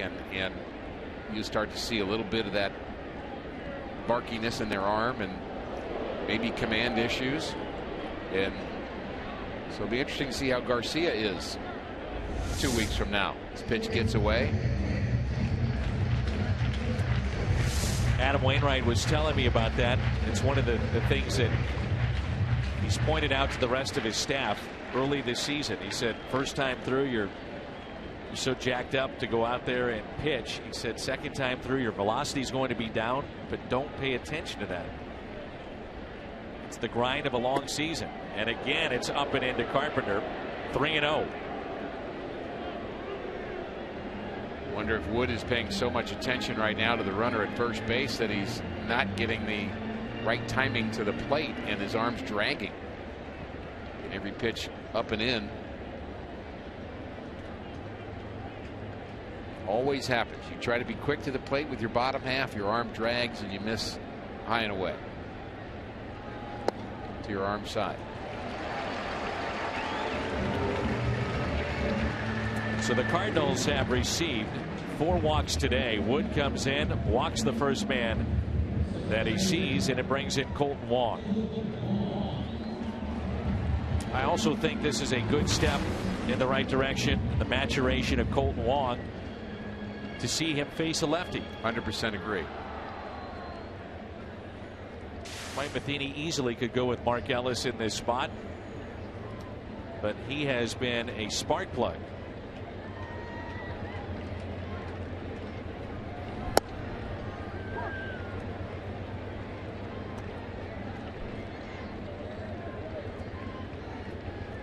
Against lefties, just a 143 average. And Kolten Wong with one of the biggest hits of the day, back in the second inning with 2 outs, bases loaded. Cleared the bases with a double. Falls behind 0-2.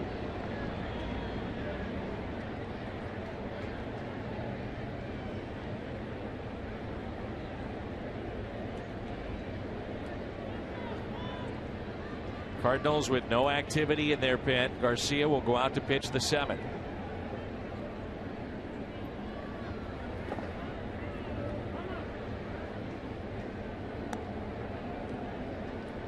Garcia, just 72 pitches through 6 innings, has earned the right to pitch more.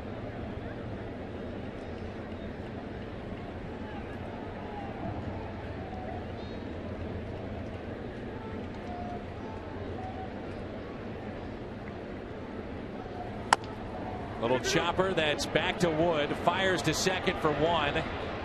That's all they'll get. Runners at the corners, and it brings in Holiday. Extended his streak of reaching base to 29 straight home games with a base hit to left back in the 5th. Here's the AT&T fan photo.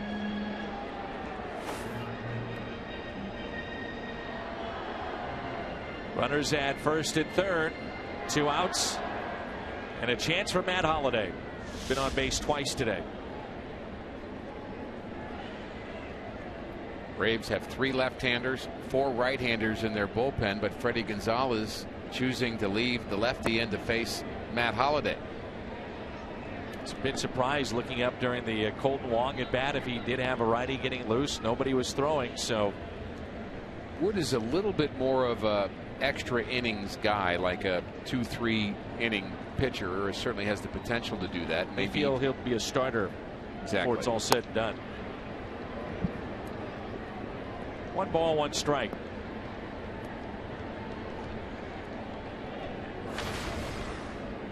You know, Simmons at short does something that you rarely see anymore, which is backing up the throw from the catcher to the pitcher between pitches. I wonder if that's something he's done since he was 8 years old, playing shortstop, just being taught to do that. You see him, he's an active guy defensively too. You don't have to kind of keep him in the game. He's in it. Bouncing around, yeah, stays loose. You saw him a moment ago communicating with the other infielders, clapping his hands. I mean, he's in it. The 1-2. And that last pitch, happened to notice that he took 2 very quick steps to his right because he knew it was a breaking ball inside to Matt Holliday. And we heard Ozzie Smith and Jim Edmonds talk about anticipating. And yes, he's got great range, but that's part of the reason he has great range.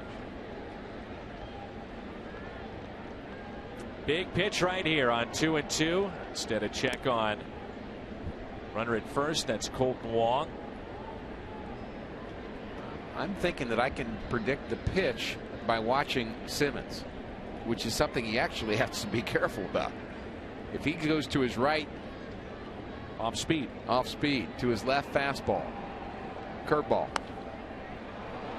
popped up. Freeman, foul territory, makes the catch, and the threat is through. We head to the 7th. 4-4.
The 7th. Pat Neshek is loose, ready. I think at all costs the Cardinals would like to give Trevor Rosenthal today off, and the off day tomorrow, be rested for Tuesday night. We haven't gotten to that point yet, but you're exactly right. That's going to loom large in this game today, that you probably do not have Rosenthal available. Another reason you want to get Garcia deeper into the game. And I mentioned he earned the right to go back out here for the 7th inning, and that's not based on the 4 runs he's given up, although just 5 hits, but the fact that his pitch count is so low. And facing the bottom of the order here with Simmons, Ugla, and Laird are towards the bottom. Pat Neshek is going to warm up based on what's happening on the field. If Garcia gets an out, you don't necessarily get hot quickly, but a couple of guys on base, he'll start to throw in earnest. 3-0.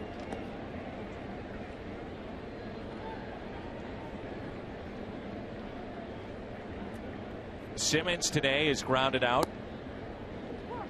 Fly to center.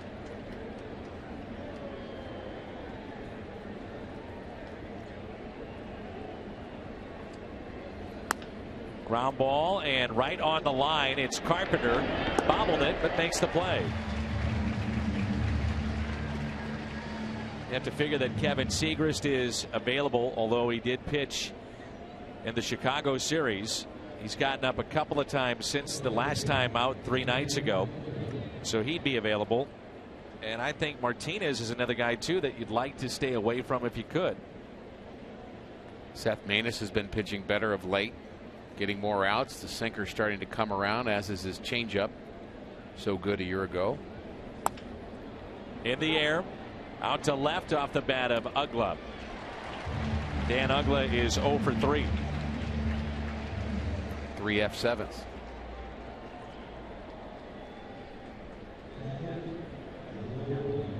So 2 outs, nobody on. Gerald Laird. The Mazda game summary: 4-4. Gavin Floyd 5 1/3. Freddie Freeman 2 for 2 with 3 RBIs. Garcia still pitching, and Colton Wong, the big 3-run double that was in the second.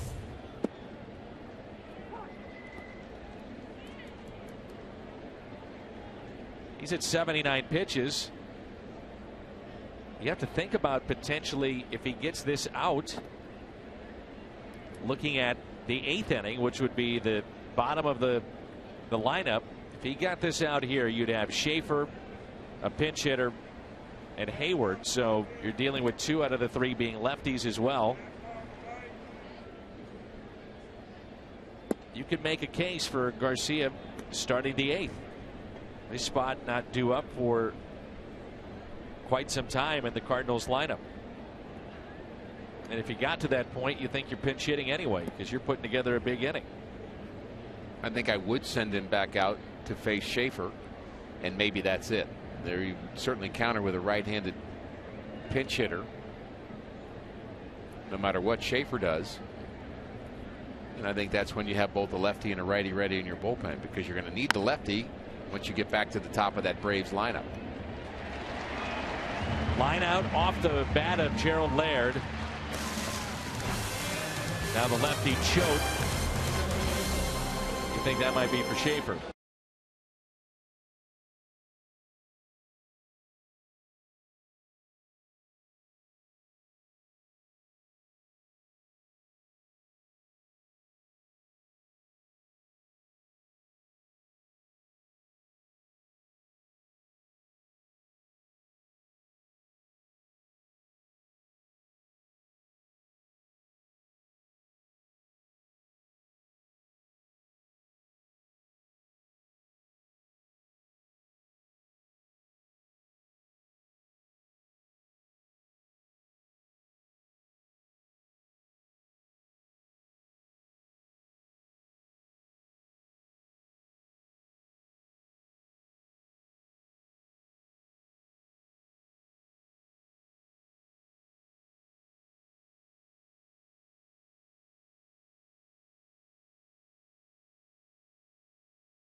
Ritz kickoff to summer weekend. Family attractions card and a free ticket to Six Flags Ice Cream Sunday as well.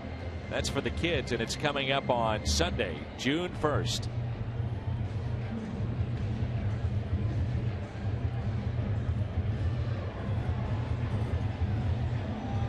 It's Alan Craig, Yadier Molina, and Matt Adams in the home half of the 7th.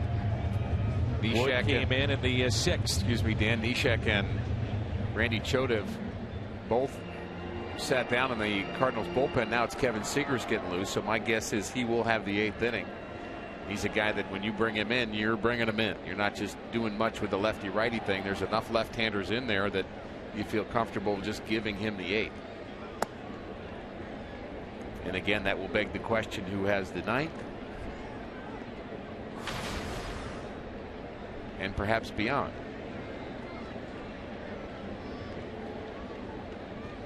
Alan Craig has been getting a steady diet of breaking balls in this homestand.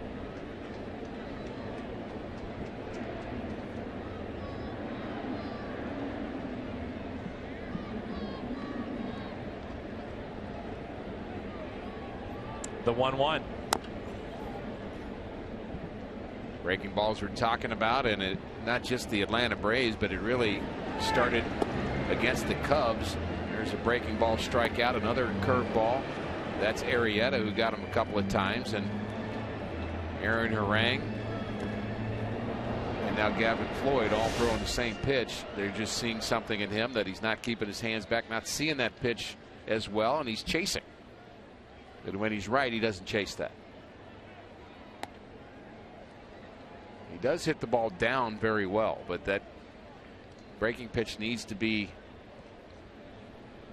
up a bit before you can do any damage with it.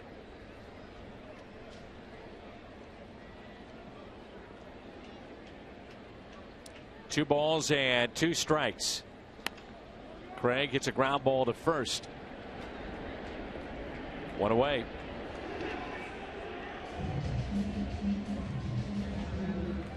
Brings in Yadier Molina, single to left.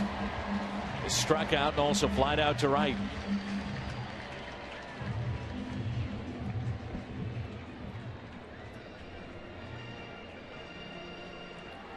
As Jim Hayes reported, Jason Mott likely to be activated on Tuesday. Cardinals carry now the three lefties with Choate, Segrist, and Freeman. And Yadi serves it into center field with a base hit. Ho hum, just another two-hit day. Such a natural hitter, Yadier Molina. Pitch middle away. Takes it right back up the middle. Notice the weight shift for Molina.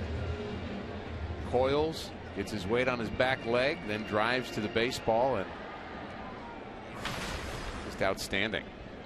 Got a question on Twitter. How many pitches does a reliever actually throw to get loose for a game? How many does he need? And the best answer varies, but 20 to 25 ought to do it.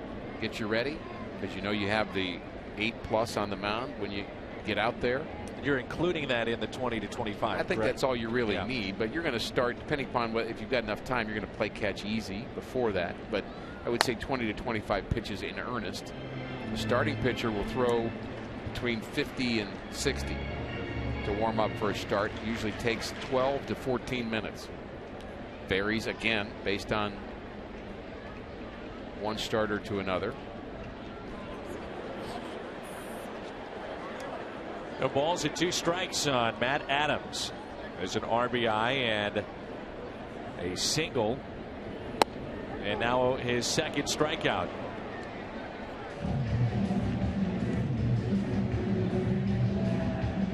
Matt Adams didn't like the call. Good solid fastball. Does he catch the outside corner or not?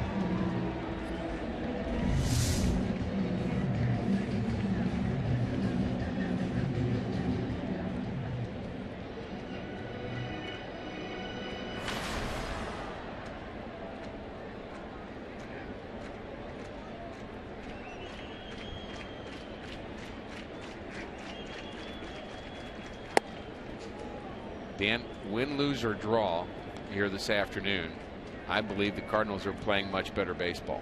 No doubt. And we don't want a loss, and we certainly don't want a draw. But there are things that they're doing today that are just much better than what we saw a couple of weeks ago offensively. The Cardinals have managed 8 hits today, and there were many days in a row where 8 hits would have seemed unattainable. I thought their most complete game this year was Friday night. Yesterday was good. It's offensively, but also the starters going deep into a game. Not relying so much on the bullpen. Inside to Peralta. Johnny today is grounded into a double play. Popped out to second, grounded out to third. 2 balls and 1 strike. He's about due.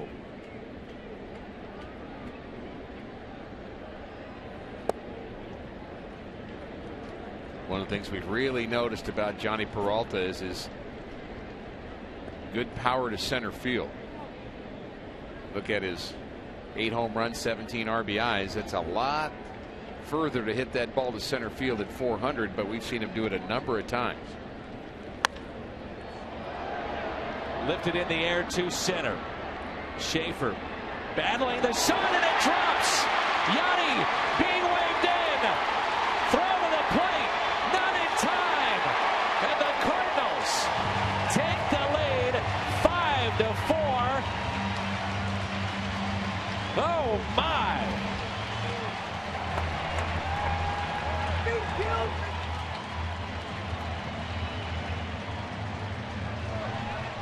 Schaefer despondent in center field. Hayward patted him on the back, but just cannot find the baseball. Boy, he just is so defensive at that point, and the ball drops. Wasn't for lack of effort on Schaefer's part. Molina takes off, easy fly ball to center field.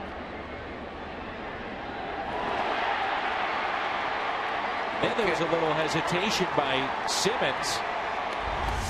And if he would have gotten it and spun and thrown, there would have been a play at the plate. I think there was poor communication with the middle infielder. Somebody's got to say you got to play at the plate. Yachty was running.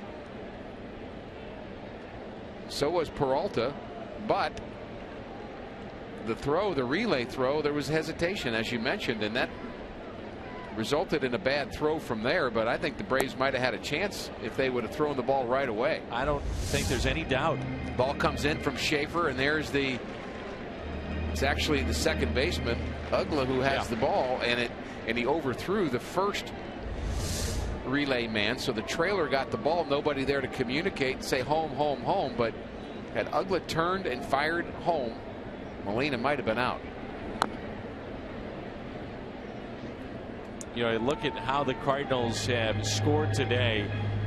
Atlanta has to be kicking themselves. They picked up 3 in the second, St. Louis did, after a dropped third strike on Peter Borges. Should have been out of the inning. That led to 3 runs. They messed up a double play in the 5th. That extended in an inning, turned into an RBI, and then they should be out of this situation here in the 7th. Instead, 5 runs and a 5-4 lead for the Cardinals. Schaefer, by the way, very fast outfielder and a very good outfielder. And his reputation is he can play center field. Just lost that baseball. 3-1 pitch. Full count on Peter Borges with 2 down.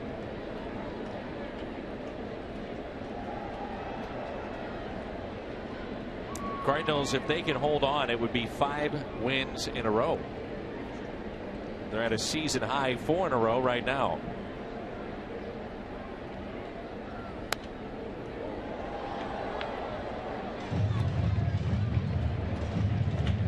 What I used to tell my son's team when I coached him in baseball, I had such a blast coaching him and his buddies, would say, well, you know, the sun was in my eyes, and you'd say, well, it's going to be there tomorrow too, so you better figure out how to catch it. He had the glasses, got the hat. I said it a little nicer than that. I'm sure you did. Maybe. Been watching before these pitches, Schaefer. It's almost like he's crouching on a couple of the pitches and then putting his glove up. Well, once you lose it, it's hard to find it again. Yeah, that's the no problem. doubt. You have to track it the whole way.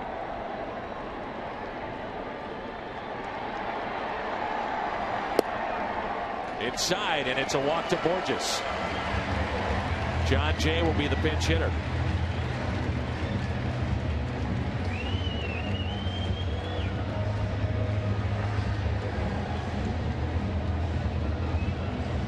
So they'll pull back John Jay. Joey Butler will be the pinch hitter. with 2 runners on. Joey Butler is 0 for 3 as a pinch hitter. Freddie Gonzalez wants to know if John Jay was announced or not. I think that's part of what's going on in this little conversation, that he may be making a double switch as well with a right-hander loose. We'll sort it out, Dan, when we come back. Or you will. Good luck.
Is brought to you by Bud Light, who reminds fans to stay in the game and drink responsibly. And by Ford, the official cars and trucks of the St. Louis Cardinals.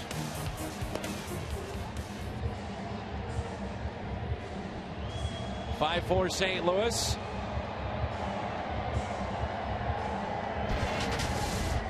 And we talked about double switching as we look at David Carpenter, former Cardinal minor leaguer. Our Chevy call to the bullpen. He's really the 8th inning guy for Atlanta. Strong fastball from Carpenter, but the Braves do a double switch. They bring in Ramiro Pena to play second base, and as we talked about with the double switch, what you do is you gain some spots in the lineup. Pitcher now hits in Dan Uggla's spot, who made the next to last out, and you've got Pena in the 9th spot, and this is one of those cases in my mind where it makes sense to double switch. Now the Cardinals must not have announced John Jay, even though he was in that on deck circle, because he is pinch hitting for Butler. First pitch is hit out of play. Jay this year is hitting .271, and he is 2 for 8 as a pinch hitter.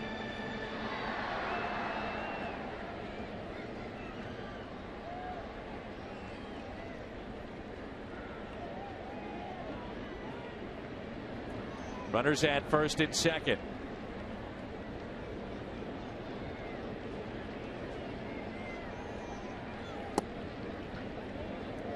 David Carpenter at one point was in the Cardinals system, as we've talked about previous games.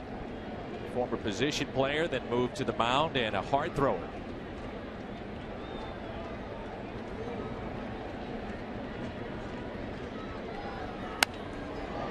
In the air, right field, Hayward. Cardinals strand 2. They've stranded 10 on the day, but they regain the lead. It's 5-4 as we head to the 8th.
We move to the top of the 8th, and Kevin Siegrist will take over. Welcome back to baseball.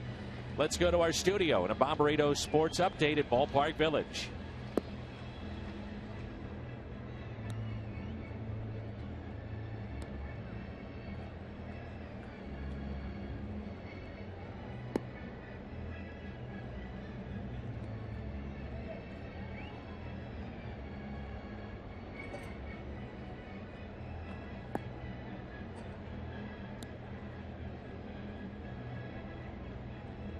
Thanks.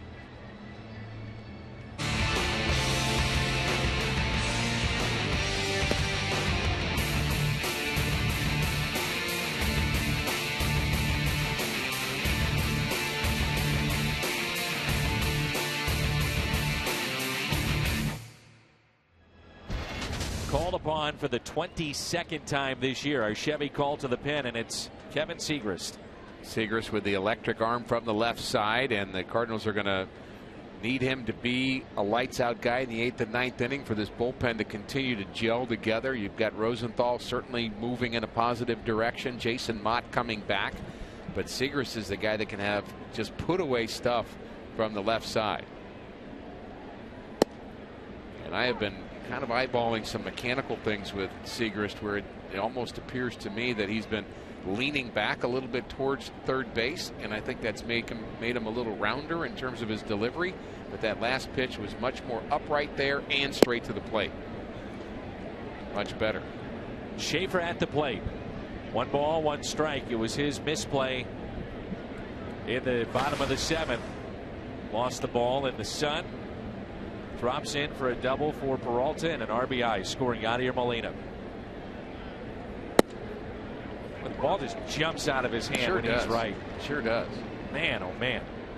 Well, when you lean back, one of the things that happens is you have to kind of recover and get your balance, and you lose a little bit of your momentum headed towards the plate in your drive, and you're not quite as directionally on target. But he seems to be on target now, and that fastball, as you mentioned, just explodes at the strike zone. And as we talked about, you know, Siegrist, one of the lefties in the game, and there's not many that you feel comfortable with, it seems like, coming out of a pen and working against both lefties and righties, but his numbers very, very good either side.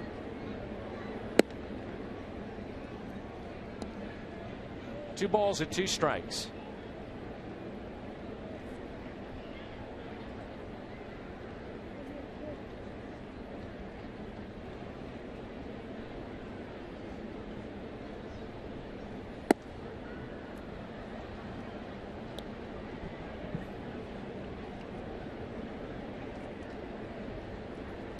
Siegrist has walked 7 and struck out 25.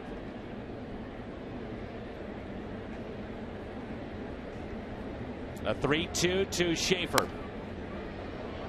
Good pitch in on his hands.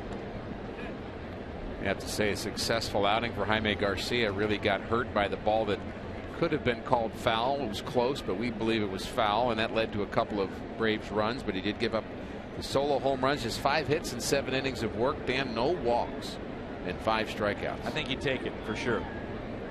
First game back, and B+? Absolutely. Over a year. Carpenter giving chase on a play. You'd have been happy to get some B+, wouldn't you? That's a little dig there. Did you notice that? It's also called reality. Okay. Truth hurts. I can handle it. May not be the brightest guy that you've ever met. But then I say that and I think, well, what's that say about you? Leadoff walk to Schaefer.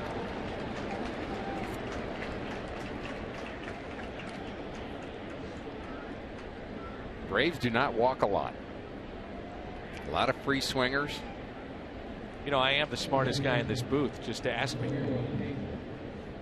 That does not include our crew, by the way. I mean, between you and I'd like to walk out of here. You're top 3. Not getting you're beat top, up. You're top 5 up here right now.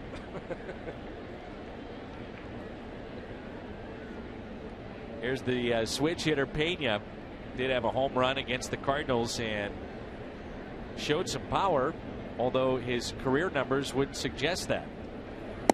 showing bunt and a strike. The home run was against Kevin Segrist.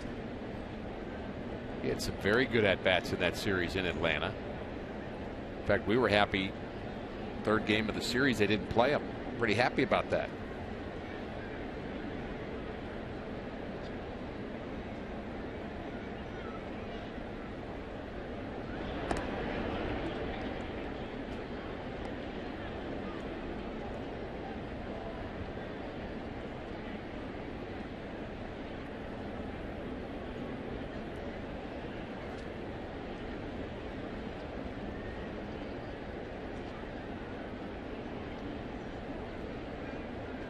One pitch to Pena instead of check on the runner at first, and that's Schaefer, who has very good speed. We talked about it, and we heard Mike Matheny talk about it earlier this week about needing to get some Cardinal victories where you don't have Segrist, Martinez, and Rosenthal pitching all in the same game every time you win a game. You're going to win a bunch of games in a row. You're going to have your pitchers go deep. You're going to have to get Neshek in some wins. You're going to have to get Choate, Manus. Runner goes, and the bunt is down. Adams flips to Colton Wong. And Schaefer, the tying run in scoring position. One away.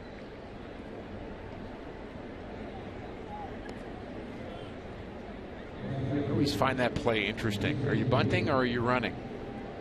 And I know it's a bunt and run, but Schaefer has such good speed. In my mind, you're playing with fire with that. Either let him steal or swing the bat, because when you bunt, what if you pop that up? You pop that bunt up, you're making an out. You're making two of them. Cardinals had that situation earlier with Garcia bunted in the air. Now it's Hayward. And a strike on the outside corner. Hayward is grounded out twice and singled to left and scored in the sixth. Bunt and run, to me, makes sense when you've got a guy on first base that does not run well. That you have to give him a little bit of a head start, and that run means a lot, which of course this one does.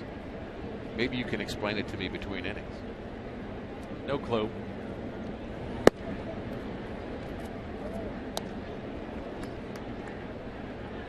Thanks for the effort.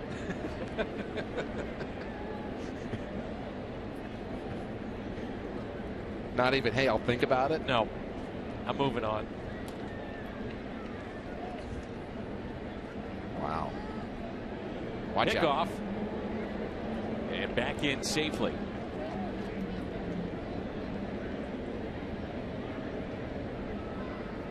Yeah, Schaefer is good enough straight steal with that speed that he's got.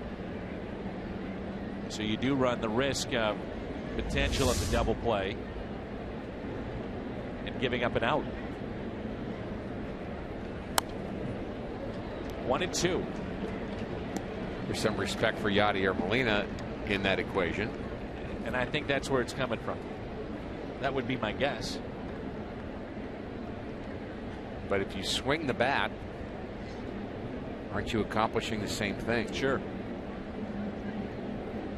But with a chance to not necessarily give yourself up, but you got a chance to get a hit. I love hit and runs. I love those. Cardinals have been more aggressive this weekend than we've seen the entire year. Try to hit and run today. The 4 bunts yesterday, the steals. Let's see if Segrist can't put away Hayward on 1-2. Here it comes. Got him. 95 from Kevin Segrist.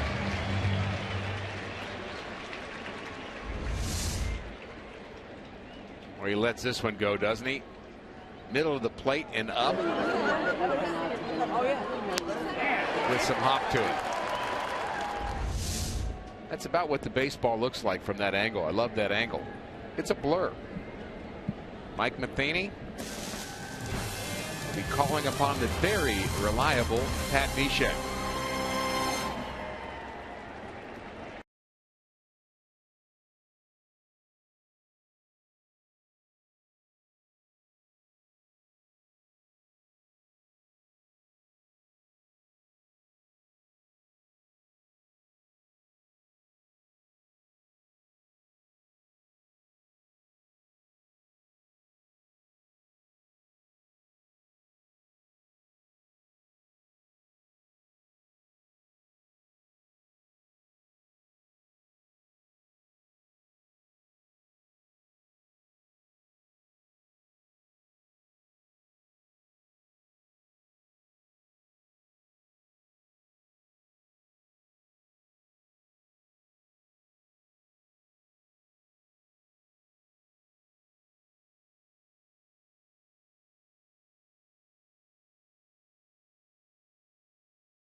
Neshek, the new Cardinal hurler.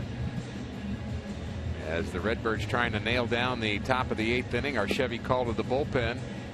Neshek has been very, very good this season. ERA just barely over 1 and only 7 hits allowed. And there's a home plate umpire, Eric Cooper, who's the crew chief, reminding Pat Neshek that a warning has been issued. We had some, well, let's just call them issues earlier in the game. Jaime Garcia hit Freddie Freeman, and then Garcia was hit, and both benches were warned, and we've not had any issues since then, thankfully. But the game on the line here in the 8th inning with Justin Upton, who has homered, doubled, and flown out to center field, and the Cardinals go with Neshek. First pitch by Pat is taken low. I didn't see this kind of year coming from Pat Neshek, but man, has he been good. ERA of 1.02. Really built in spring training, didn't it? Yeah. Heard about him in the offseason, knew who he was. We've seen him. Then in spring training, it's like, you know what? This guy's having a good spring. You know what? He might make the team. And he went from that to having a pretty critical role in that Cardinal bullpen first month of the season.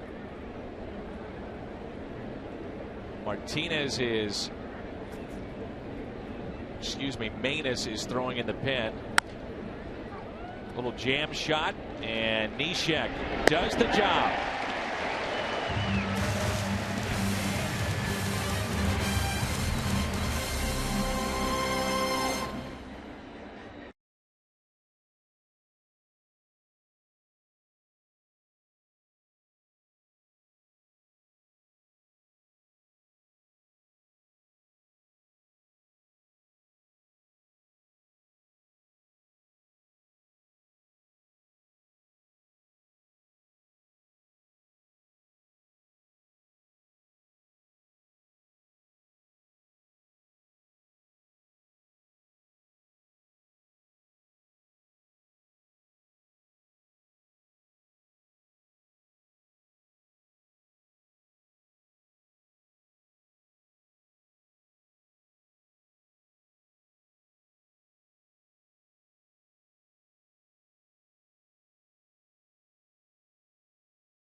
And they've been given extra chances to score. They've taken advantage of them. They lead it 5-4. Meanwhile, the Braves have stranded just 1. Carpenter, his second inning of work, and he will face Matt Carpenter, no relation.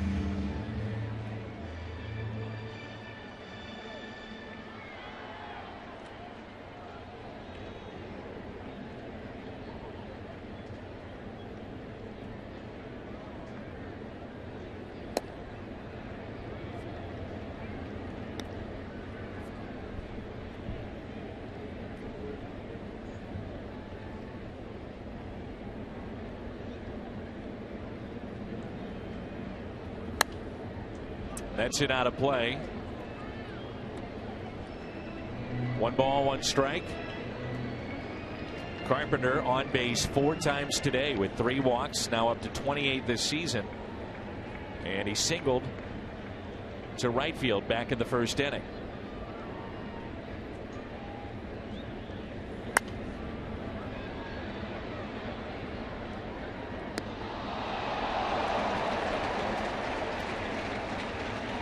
That's the best play we've seen all day, Dan. From the fan? From the fan. Made an unbelievable grab, leaning over the railing.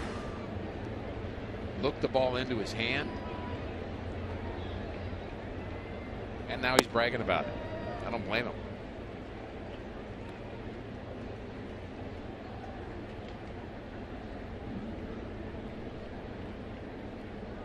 Defense matters. Can he hit? Guessing no.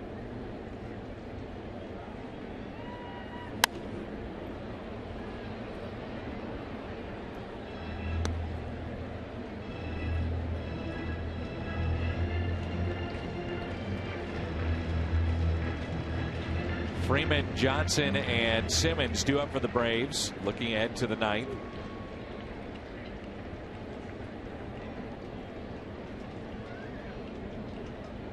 Trevor Rosenthal warming up in the pen.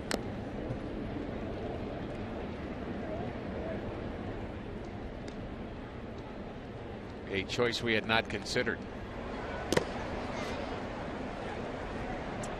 Probably won't be able to comb his hair tomorrow, but might have another save. He doesn't have to comb his hair. He has a hat. Off day, may have to make an appearance. Get with it, Rick. Can wear his hat. It's a formal. Might be playing in Mike Matheny's golf tournament.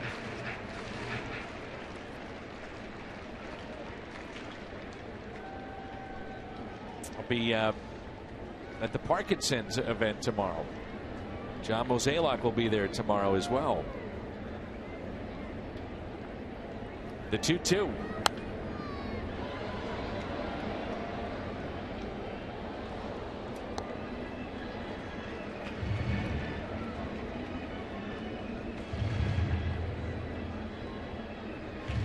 I know you'll be on a golf course somewhere around the Metro St. Louis area. High probability.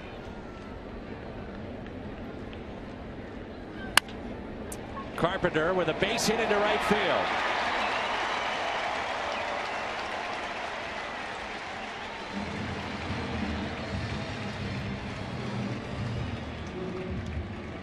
On base 5 times. That is the Matt Carpenter we remember from a year ago. 3 walks, 2 hits. Colton Wong has also had a good day. Phantom cam look. The die of a Pena. So Colton Wong, see if they bunt here. League leader in saves, by the way. K-Rod of Milwaukee with 17. Sergio Romo with 14. And right after that, Trevor Rosenthal. Wong is bunting and bunts it in the air. Strike 1.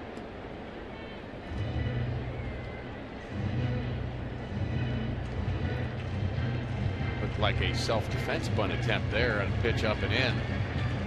Wanted to get out of the way, but also wanted the bat to protect him.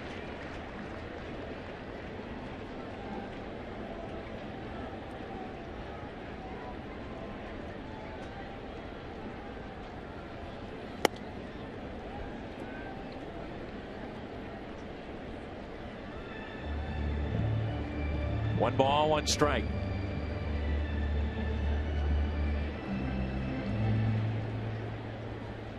Hold on a second. I want to put the hit and run on right now.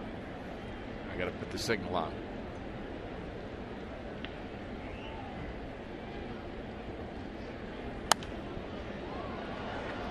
He was swinging away, but just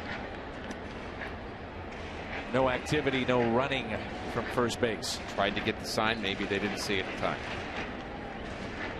I just like the fact that the Braves are moving around a lot on the middle infield, and a 1-1 pitch. You know, the pitcher's going to throw a strike there.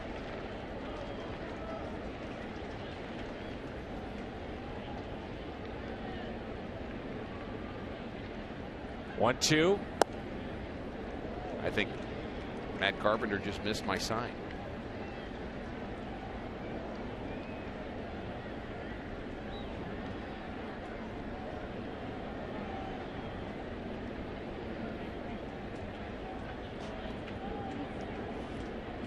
a hole on the right side.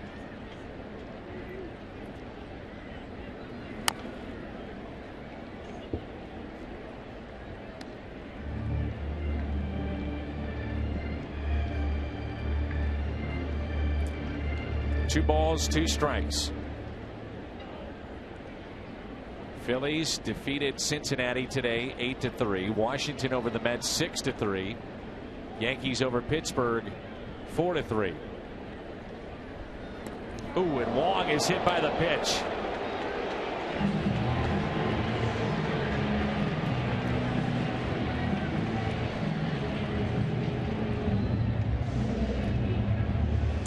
The Pirates, by the way, are now 5-14 away from PNC Park. This is an off-speed pitch that he pulls. No, it's a fastball that runs. No chance he was doing that on purpose. Long can't even get out of the way, even if he wants to. Hits him in the back of the knee, it looks like. So the table setters, Carpenter and Wong for Matt Holliday. Cardinals did this in the first inning. First two on, nobody out. Then Holliday grounded out, a strikeout of Craig, and then Molina would fly out. Nothing to show for it. Cardinals picked up 3 runs in the second, another in the fifth, one more in the seventh, and they lead it 5-4. 1-0 is hit to short. Out at second. They turn the double play. Cardinals have hit into 3 double plays.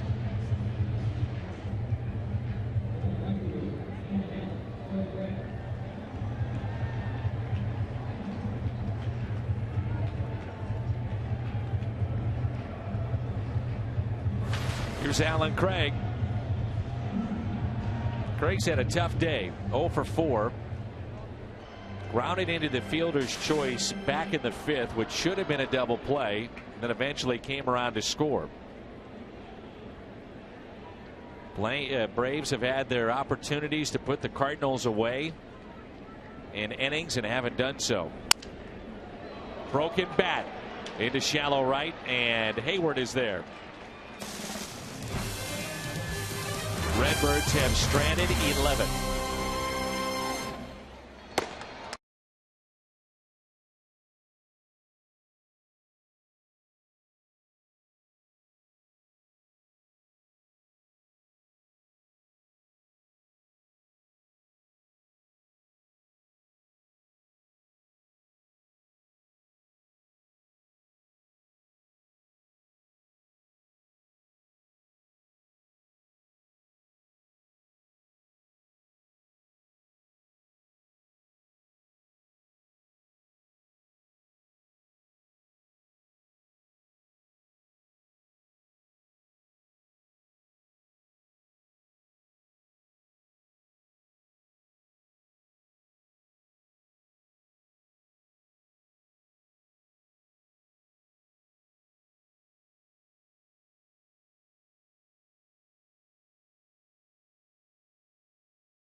Trevor Rosenthal.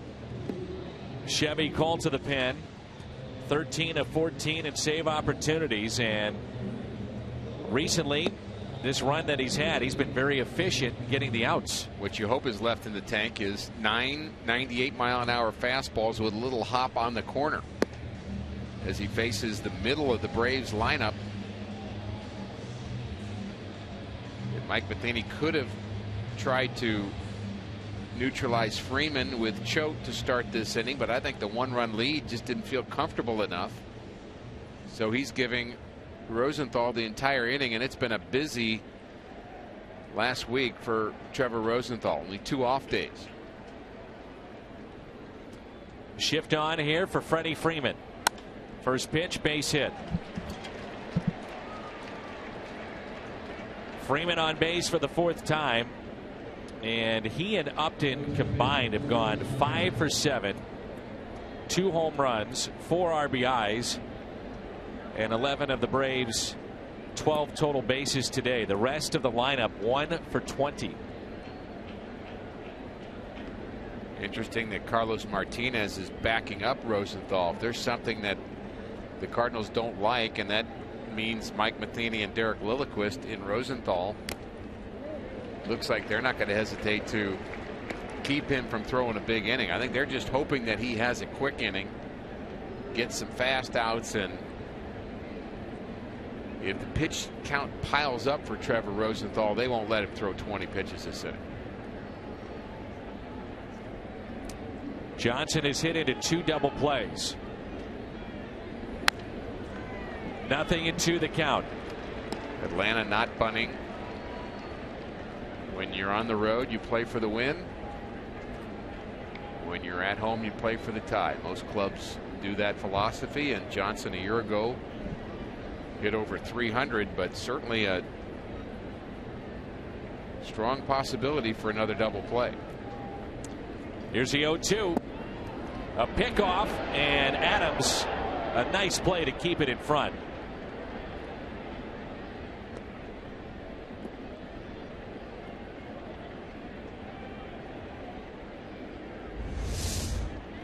Yachty wanting to make sure Freeman knows he's paying attention. Nice play by Matt Adams. Little collision there between Adams and Freeman. Perfect look about how to keep your glove down and then cover it with your throwing hand. Strikeout for Rosenthal, 1 away.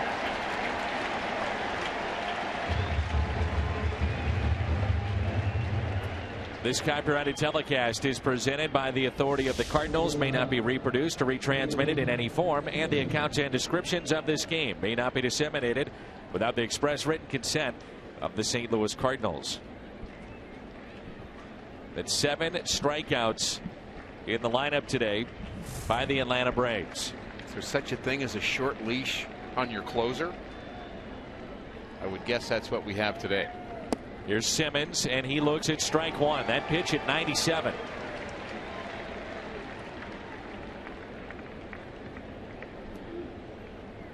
The shortstop of the Atlanta Braves, 2 for 3 against the Cardinals closer.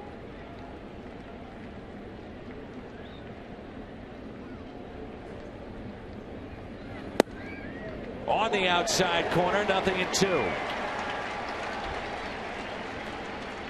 The upside with Rosenthal being used a lot is his command has gotten better. Switch hitting Ryan Doman is moved to the on deck circle. Nothing in 2 the count. Molina sets up outside, and that pitch was over the middle of the plate. The other upside is that he's pitching well. Pitch at 98. Velocity not an issue.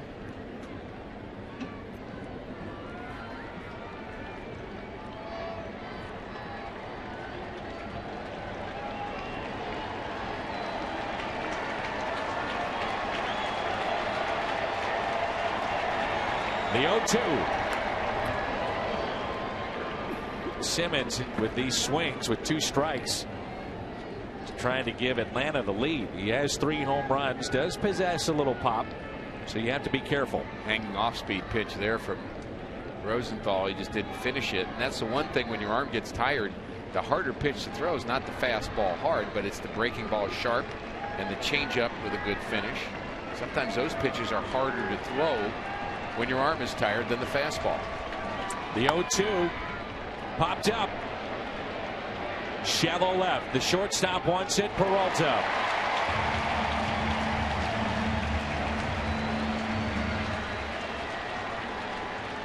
Budweiser player of the game, Jaime Garcia. His return to the rotation, first start of 2014. On their feet here at Busch Stadium.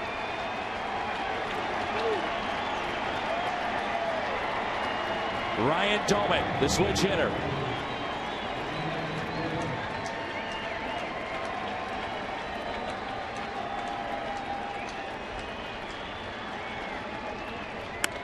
Doumit hits it down the right field line, and that's a fair ball.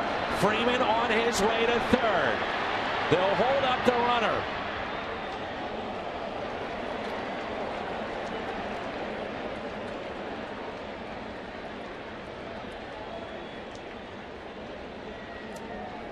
I don't know about you. I am shocked they did not send the runner. Cardinals may get a break there. Now, he may have been out. As Alan Craig gets to the ball quickly, give him credit. And the throw, one hopping at Matt Adams. Freddie Freeman. He's thinking about scoring there, but he's held up. Boy, you wonder what might have happened.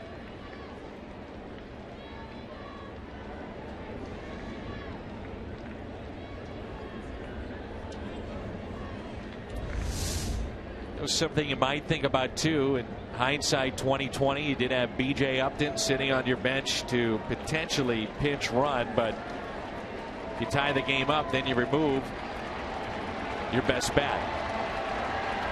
When you look at that in sync, you think maybe the Braves would have needed a bad throw from Matt Adams, which also could have happened aside from the pinch running option.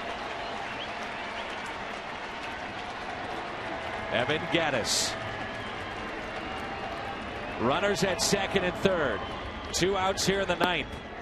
The first pitch is a ball.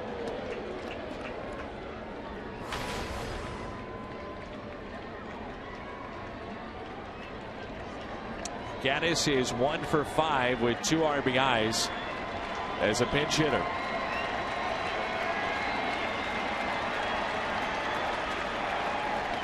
The 1-0. 2 balls, no strikes. Logan Schaefer is on deck. You wonder if they'll just put him on and deal with Schaefer and the bases loaded. And look at this. That's what they're going to do. So they fell behind. And they'll walk Gattis to get to Schaefer. And you know he would love to make amends for the misplay that led to the Cardinals' 5th run. That came in the 7th inning on a fly ball to straightaway center field. Looked like it was the 3rd out of the inning. Johnny Peralta was at the plate. Schaefer was in center field, and he lost it. He could not find the baseball. Searching, and it ended up as a fly ball double and an RBI for Johnny Peralta, and that's the difference in this game, 5-4. And Schaefer with a shot here to change things in the 9th.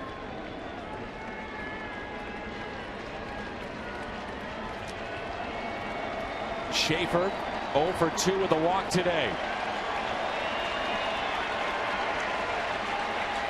Bases loaded, 2 down. Ball 1. The only problem with the walk is you are relying upon the control of Trevor Rosenthal to not walk another.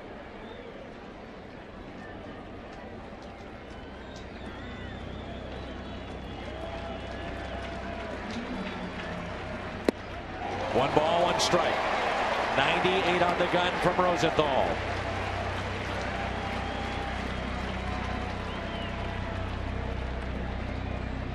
Oh for 2 against the Cardinals closer is Jordan Schaefer.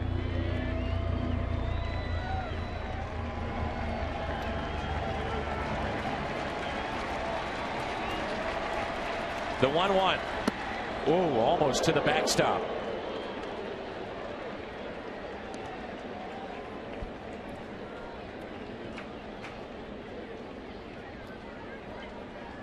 Right now you're at 18 pitches for Trevor Rosenthal. Inning has been extended. And the game on the line.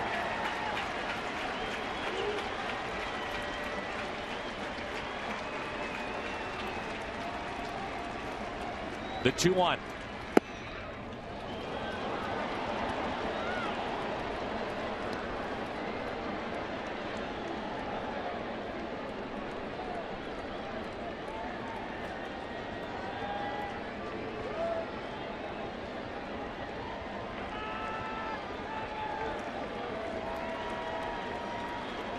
Maybe taking all the way.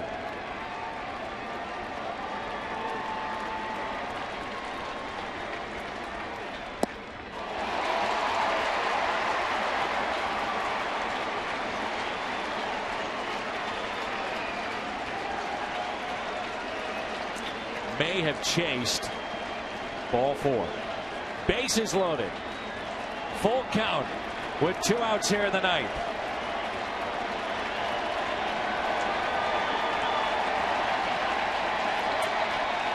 Here it comes. Got him. It hits the umpire. Schaefer has not run. And it looks to be a foul ball. Freddie Freeman walking back. And he was questioning whether or not the pitch was fouled. And it definitely was. And there was no signal from the home plate umpire because all he could do is work to try to stand up. That's Eric Cooper, and Yachty showing concern for him. He could hear it and he could sense it that ball caught him square, but certainly it was a foul ball. So we'll do it again, Dan. Hopefully Eric Cooper calls the one in the middle. And hopefully that's where it is.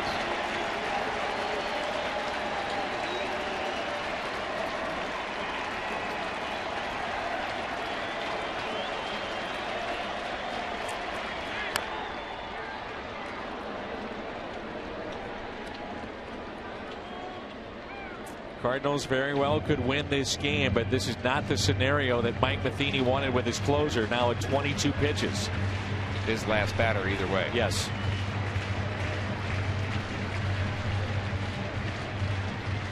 He's asking an awful lot of Trevor Rosenthal 4 consecutive times out there. With one of those being a 5-out save. All he's worried about now is Schaefer.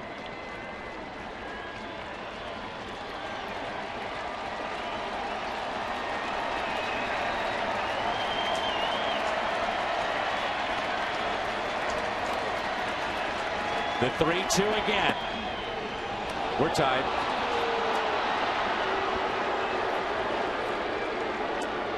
Pitch had looked awfully good. 3-2 pitch, bases loaded. Oh my goodness. Could have been strike 3. Should have been strike 3.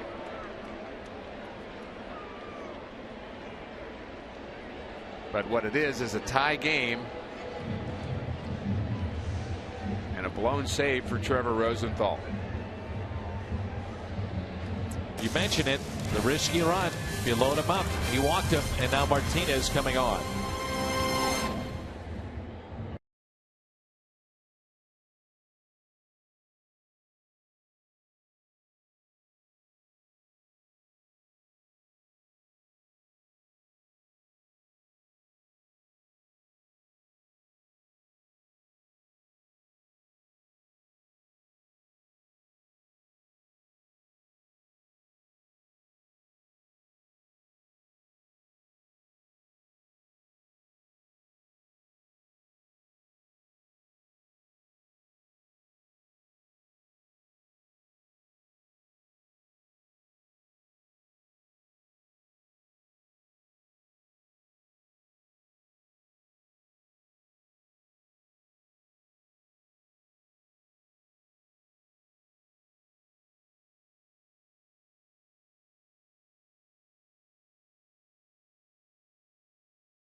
The bases remain loaded. Yeah, no margin of error for Carlos Martinez, and we thought certainly we'd see him before this game was over, and this is as tough a situation as you can get. Mark Ellis comes in to play second base, so a double switch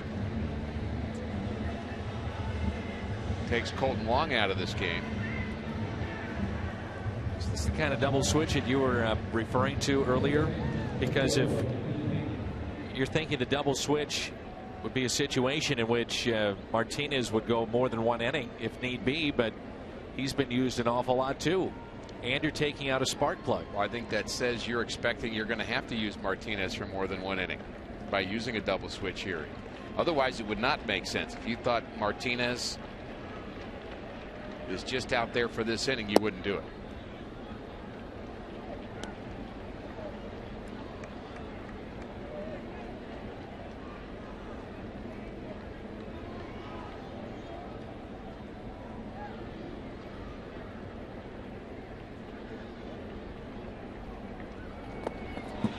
To the backstop, and the Braves have the lead.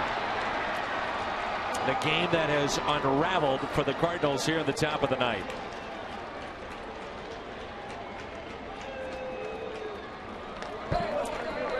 Cardinals were one strike away from their 5th win in a row, their first series sweep, and now they trail 6-5.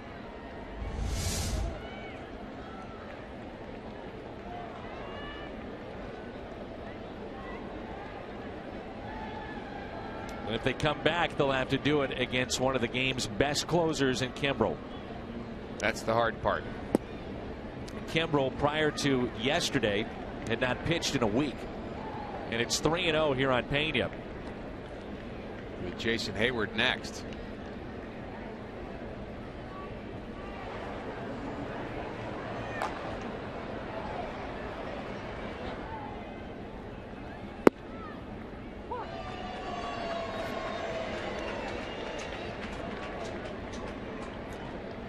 Risk you run if you're Mike Matheny is the fact that you go to the big three so often. Martinez, Segrist, Rosenthal. These guys going to be burnt out by the All-Star break.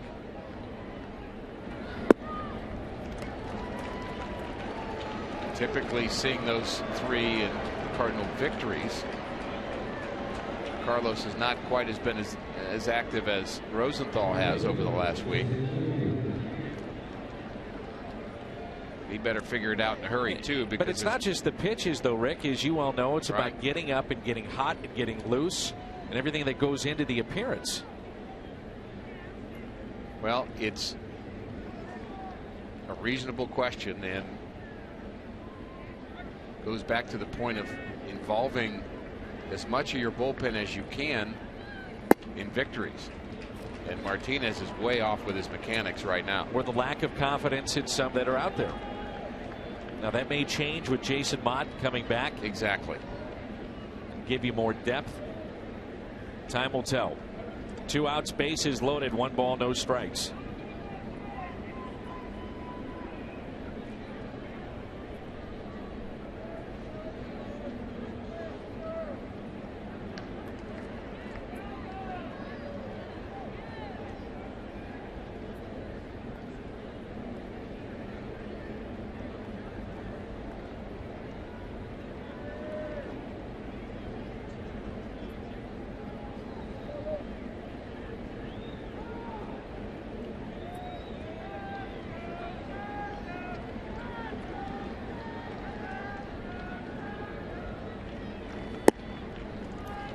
Two and 0.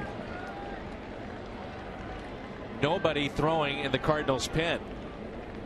There's Derek Lilliquist out to visit. Kimbrel just tossing lightly now. He's hot, ready to go. Molina, Adams, and Peralta due up for St. Louis. You'd have to think if he'd walk this man that Cardinals could go to the bullpen or somebody get up now before it gets out of control. Seth Maness has been throwing and now throwing again. It won't take him very long to get ready. And Martinez needs to find some way to get his mechanics back. He's out of whack right now, big time. Well, you can see Molina point at his front shoulder. Right. He's flying out, his arms dragging. He's missing to his arm side. Much better there, and if he can get Hayward, he gives the Cardinals a fighting chance in the bottom of the 9th inning. But you can't give up any more runs with Kimbrel throwing. You just can't.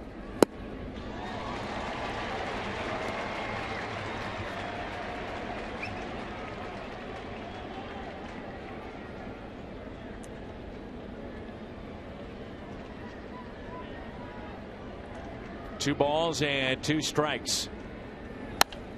Hayward spoils the pitch.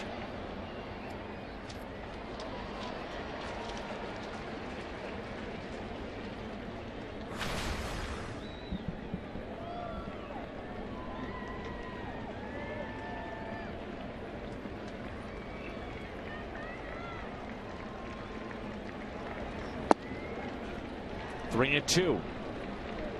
Martinez has gotten into some situations with his breaking pitch being inconsistent, Dan, that we felt that he's almost, here it is, a fastball.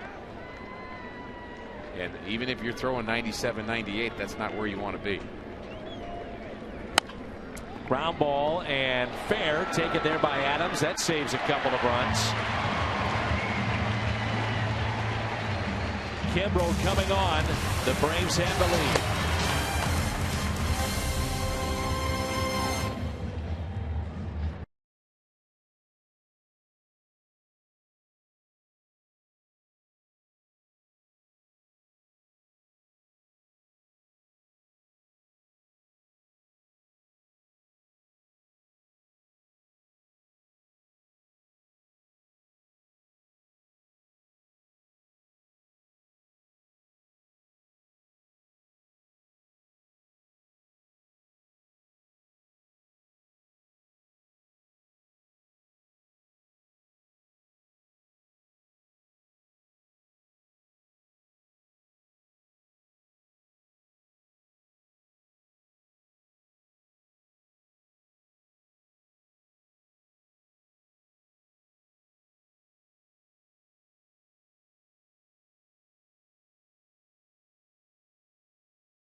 Craig Kimbrel, 10 of 12 in save opportunities. The hard thrower, we saw him yesterday, and it's our Chevy call to the pen. Strikeout machine. He's been that way his entire career, and he's normally lights out. The Cardinals have gotten to him a couple of times. One time I remember here in St. Louis where they really hit him well, and you really don't hit him well very often. He's just a guy that has a plus fastball that just explodes and an incredibly sharp breaking pitch. It's a power curveball, and you take those two pitches together and he just knows how to put guys away. Very strong lower half, and there's the games where the Cardinals did get to him. The first 6 games against him, he had the ERA of close to 7, but not lately. Now that was early in his career, and which, by the way, he was pretty good early in his career. Yes, he was. Too.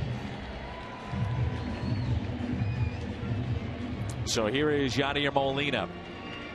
Pair of hits today. He struck out, also flied out. This would be a tough one to let get away. Ooh.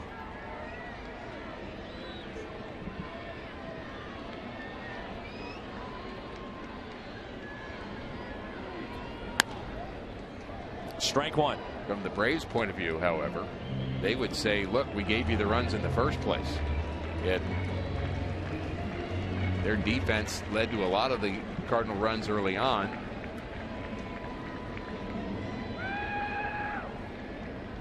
$11 left on base for the Cardinals here this afternoon. The 0-1. So Rosenthal used for 4 consecutive games to try to get a save. And in the first 2 games against Atlanta, coming into pitch with 3-run leads.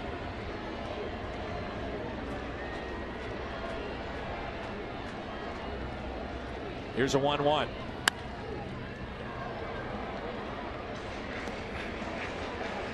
I think bullpen balance is something the Cardinals are going to have to search for going forward. And as you mentioned, maybe Jason Mott will have something to do with that. And the hope would be that he would be available on Tuesday. And the guess would be that Trevor Rosenthal would need a couple of days off anyway. Here's a 1-2. You and I were talking during the break, and it's not just having an off day tomorrow, but you know, you saw the pitches. I believe it was over 90 pitches here in the last week for Rosenthal. A good 2 days, maybe 3 days off just to regroup.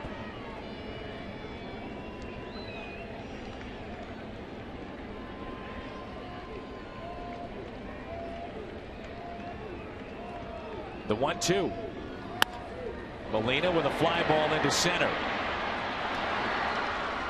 Schaefer was playing in and makes the play.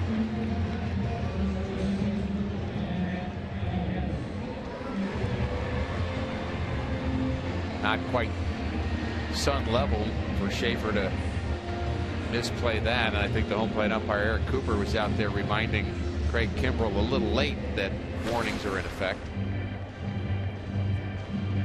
We've seen him do that with each reliever as they come in.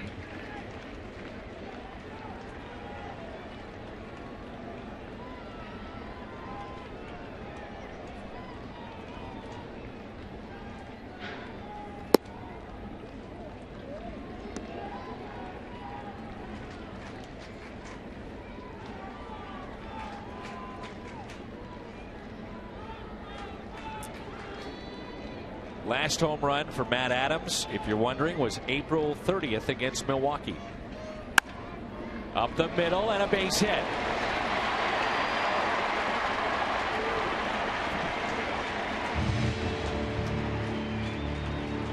Tying run is aboard. The winning run comes to the plate. Johnny Peralta home run. We all go home happy. My mom didn't come here all the way from New York to watch this Cardinal team lose here this afternoon, Dan. I understand.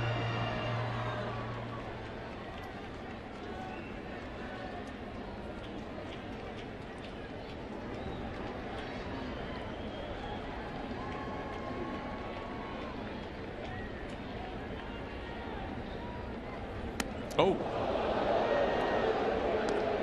Breaking ball that didn't break.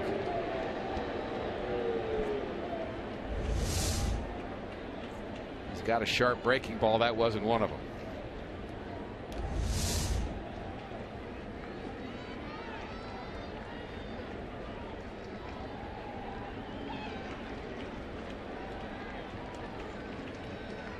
Here's a 1-0. Peralta was trying to send us home.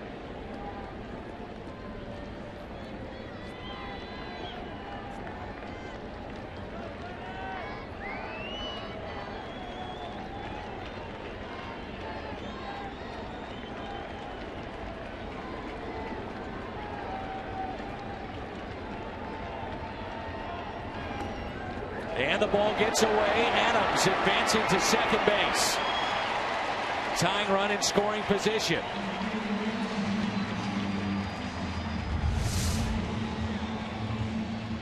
Ball gets away, and that's a catchable ball. That's a pass ball to be sure. And you wonder whether there's any thought about pinch running at this point for Matt Adams. Cardinals don't have much left on their bench. It'd have to be Daniel Descalso. Yeah.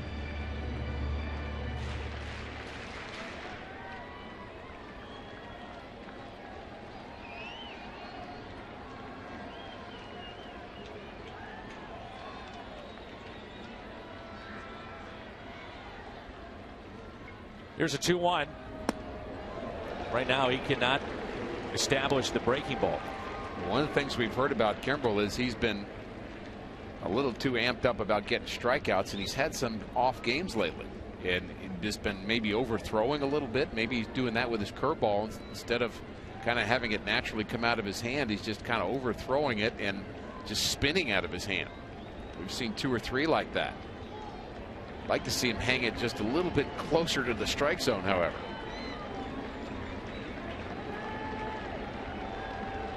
The 3-1 popped up. Freeman, 2 down.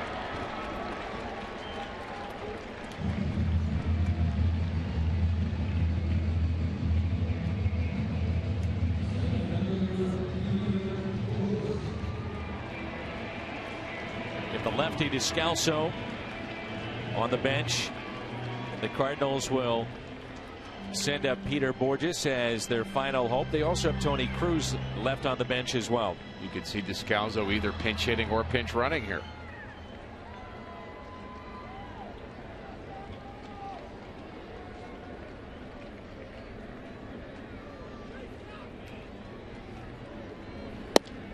Descalso 4 hits off the bench this year. Peter Borges, a walk, a single. Struck out, but advanced on a pass ball. It's also flied out back in the 4th.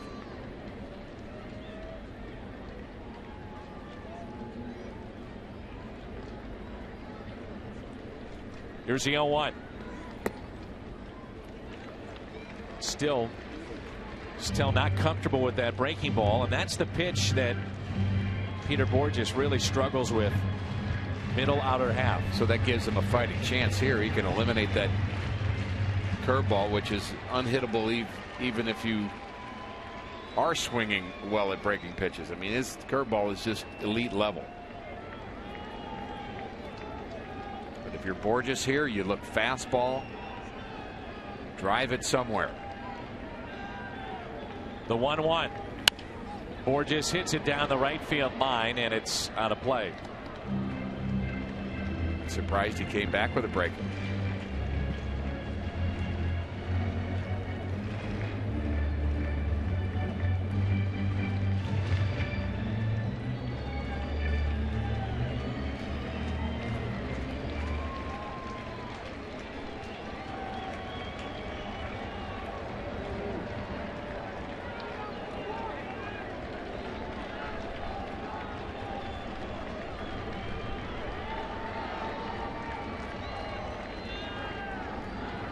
The 1-2. Game over. As disappointing a loss the Cardinals have had this season. 1 strike away from their 5th straight win. Braves come back, salvage a game in this series. Cardinals strand 12 runners here this afternoon. They had some chances early on. The Braves gave them some chances early on. The Cardinals had some production at the top of the lineup, but not enough to overcome the 2-run Braves 9th inning. On to the post-game show. It's a day off tomorrow. Arizona in town on Tuesday. Missouri Lottery Cardinals Live comes your way next.